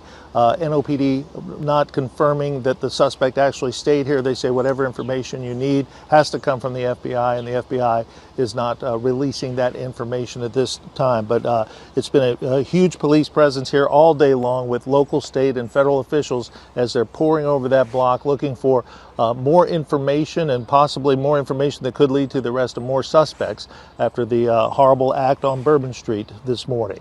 That's the story from Mandeville Street. Rob Masson, Fox 8 Local First. Back to you. All right, thanks so much, Robin. Of course, the big closure getting the attention is that 8-block stretch of Bourbon, but parts of the French Quarter, parts of Bourbon Street are reopened at this point, and the sense we're getting is that a lot of people are just trying to figure it out. Especially, the shops, the businesses that are along Bourbon Street that were counting on the business from the Sugar Bowl tonight. Obviously, the game is postponed. All the tourists in town from New Year's, everyone's just kind of trying to figure out how they're going to make it by now. Our Jacob Bradford is live from Bourbon and Dumaine Streets with more.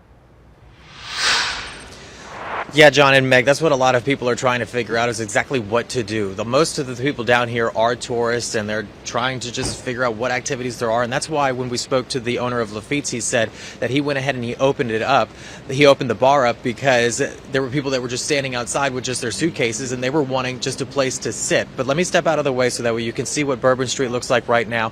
What y'all saw with Chris Joseph was the corner of Canal and Bourbon. This is from the other side, from Dumaine and Bourbon, and it looks very much like a crime scene. I'll tell you, as a native of this area, it's very hard to see it look like this. And there's a lot of people that are walking by, they're confused, but I'll tell you that there's a lot of New Orleanians that are pulling together. I just heard a lady shout from her balcony over at a worker over at Clover Grill asking if he was hungry, and he said yeah, and she would bring him a plate. Now I'll have John swing the camera to the other side, and then you can see what Bourbon Street looks like right now. There are some people out here, even some with LSU Tigers gear on, and they are, you see Clover Grill, people are coming out of it. But this is what the owner of Lafitte said earlier. He said, like I said, he was on the fence about opening up, but seeing the tourists with their suitcases and nowhere to go, he decided to help out. It's really upsetting to us, and we stayed closed. We opened up late because people kept calling us. The people coming down here for the football game don't have nowhere to go. So I had my employees come over here and open up the doors and try to do something for the city. Now from Dumaine, this all the way down is closed. So if you're coming down here, you cannot walk down this way or drive down this way, nothing. But if you come down this way, towards Elysian Fields, you are able to drive along, park along. There are some businesses that are open down here. But like the FBI said, this is a crime scene, and until they clear it, it will stay closed. Reporting live in the French Quarter, Jacob Bradford, Fox 8, Local First. All right, thank you, Jacob. Taking a look now at law enforcement activity in Houston, where the suspect is believed to have lived, 42-year-old Shamsud Din Jabbar. Now, officials say this is around his home near the intersection of Hugh Road and Crescent Peak Drive in North Houston. FBI personnel and specialized teams will be on site there for several more hours. Hours after everything unfolded on Bourbon Street, a Tesla truck exploded outside a Trump hotel in Las Vegas. One person is dead, at least 7 others hurt.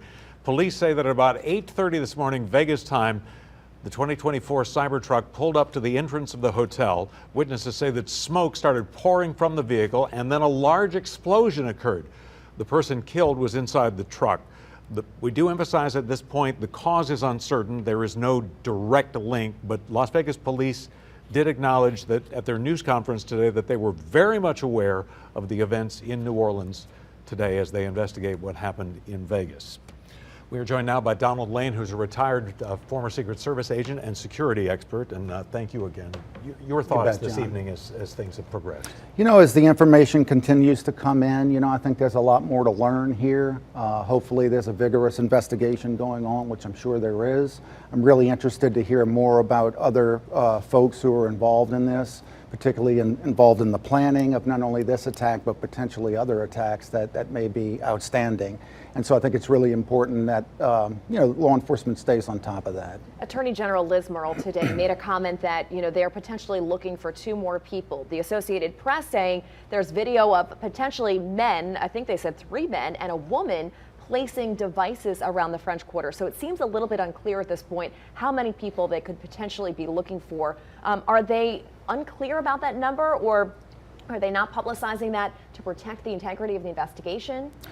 It could be either one. I probably at this point they don't know. They have video coming in. They're in the process of investigating that. You would have agents and officers from the Joint Terrorism Task Force that the FBI runs, the JTTF, that'll be running down all of those leads to find out, how many individuals exactly is it?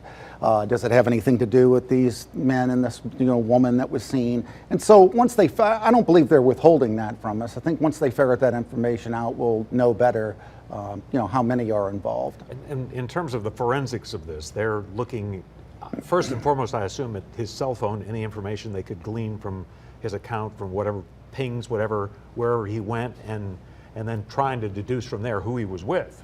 Absolutely, yeah. I mean, one of the first things you would do is look at his cell phone. I do believe they've secured that, and you want to see what calls came in or went out from that device. Were there any texts or emails? Any communications that he received in the past 24 hours, 48 hours, 72 hours.